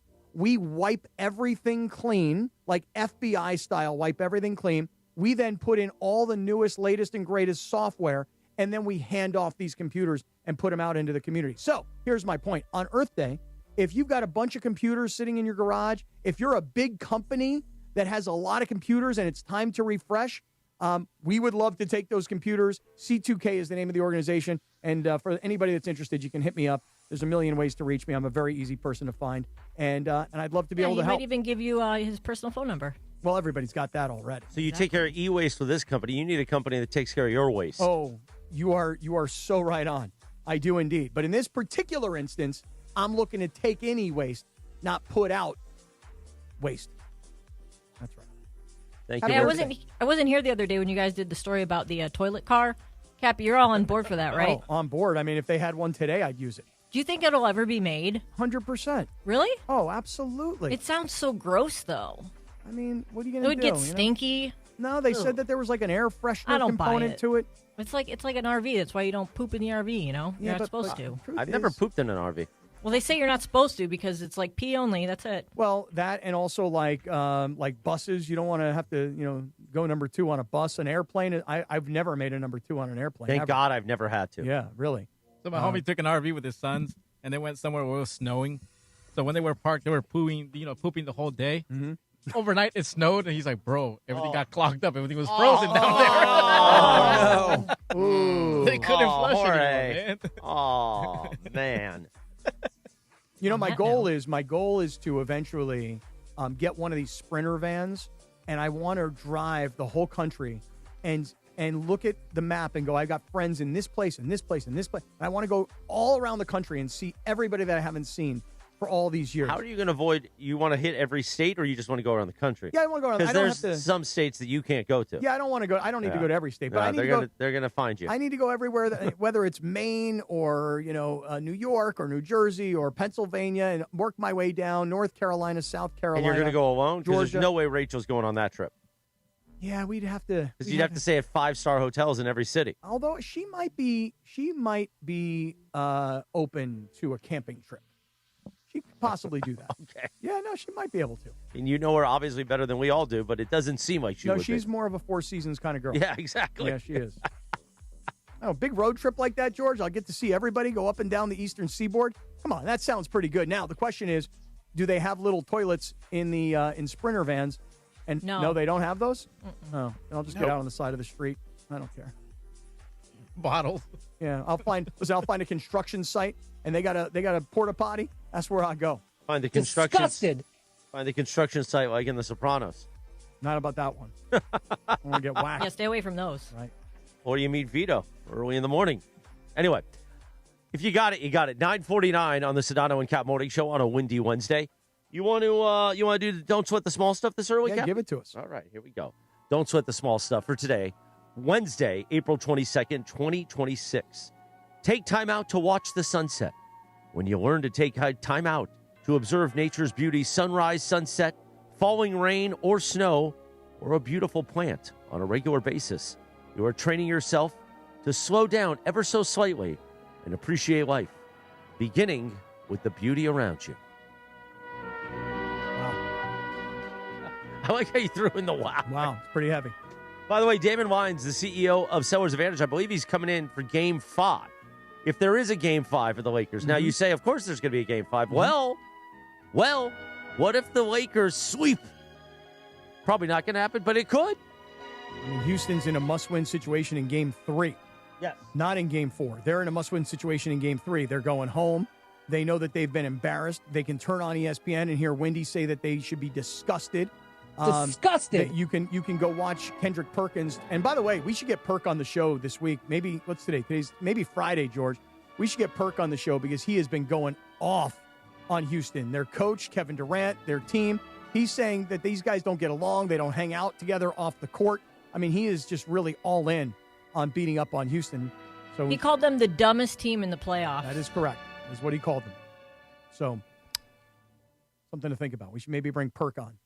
Are you asking us to book Perk? Yeah, that'd be great. I can ask him. So, He so can usually you just answers me. clearly say that? Well, I mean, instead of throwing out, you know what we should do? You know what we should maybe consider? Can you just say, hey, guys, can you book Perk? Yeah. Hey, guys, can you book Like Sedano after these shows when he blows my head off in text going, we should do this, we should do this. Okay. Well, was I not right about that, though? I didn't say, Bergie and I got a lot on our plate, man. So I'm you not are saying you right. don't. You are right. And that's why I just said, okay. And then we had to go have lunch for 2 hours at the Dog with our engineers. And by the way, we got the same waiter, Eric, who Bergie insulted with the goat cheese. Oh, this was the goat cheese. No, what so happened? then guess what happened? We avoided it to Eric. And then I told the story to the engineers He about did. the goat cheese. I ordered feta instead. I knew they had feta. So then when Eric came back with the salad, one of our engineers, John Cooper, the great John Cooper, goes, hey, by the way, you got the kids' goat cheese? And it was an amazing moment. It was really good. Like, shout out, John. That was a really good line. Oh, it's awesome. I refuse to ask for goat cheese anywhere. It's not just at the Dog anymore. I won't ask for goat cheese at any He's restaurant scared. anymore. You're off I'm goat off cheese. it. I'm off it. I love it so much, but I'm afraid to ask for it now and acting like a jerk. It's a bad idea. Oh, I see what you did there. Nicely done, George. Damon Wines, the CEO. Anyway, what I was saying is he's going to come in and do this part of the show, the Seller's Advantage, the Dealer's Choice Real Deal, live with us. And then him and I are going to record a fresh Meet the Partners podcast on Game 5 day. Meanwhile, it is time for the Dealer's Choice Real Deal. Thanks to Seller's Advantage. Want to sell your house? Before you call an agent, call Seller's Advantage. They'll buy it as is with a competitive cash offer. No repairs needed. They make selling easy. Call 888-390-AS-IS for a no-obligation offer or visit sellersadvantage.com. Providence Realty, DRE 0191-5212, Cappy. Something interesting happened last night. Not just the Lakers, getting up 2-0 on Houston.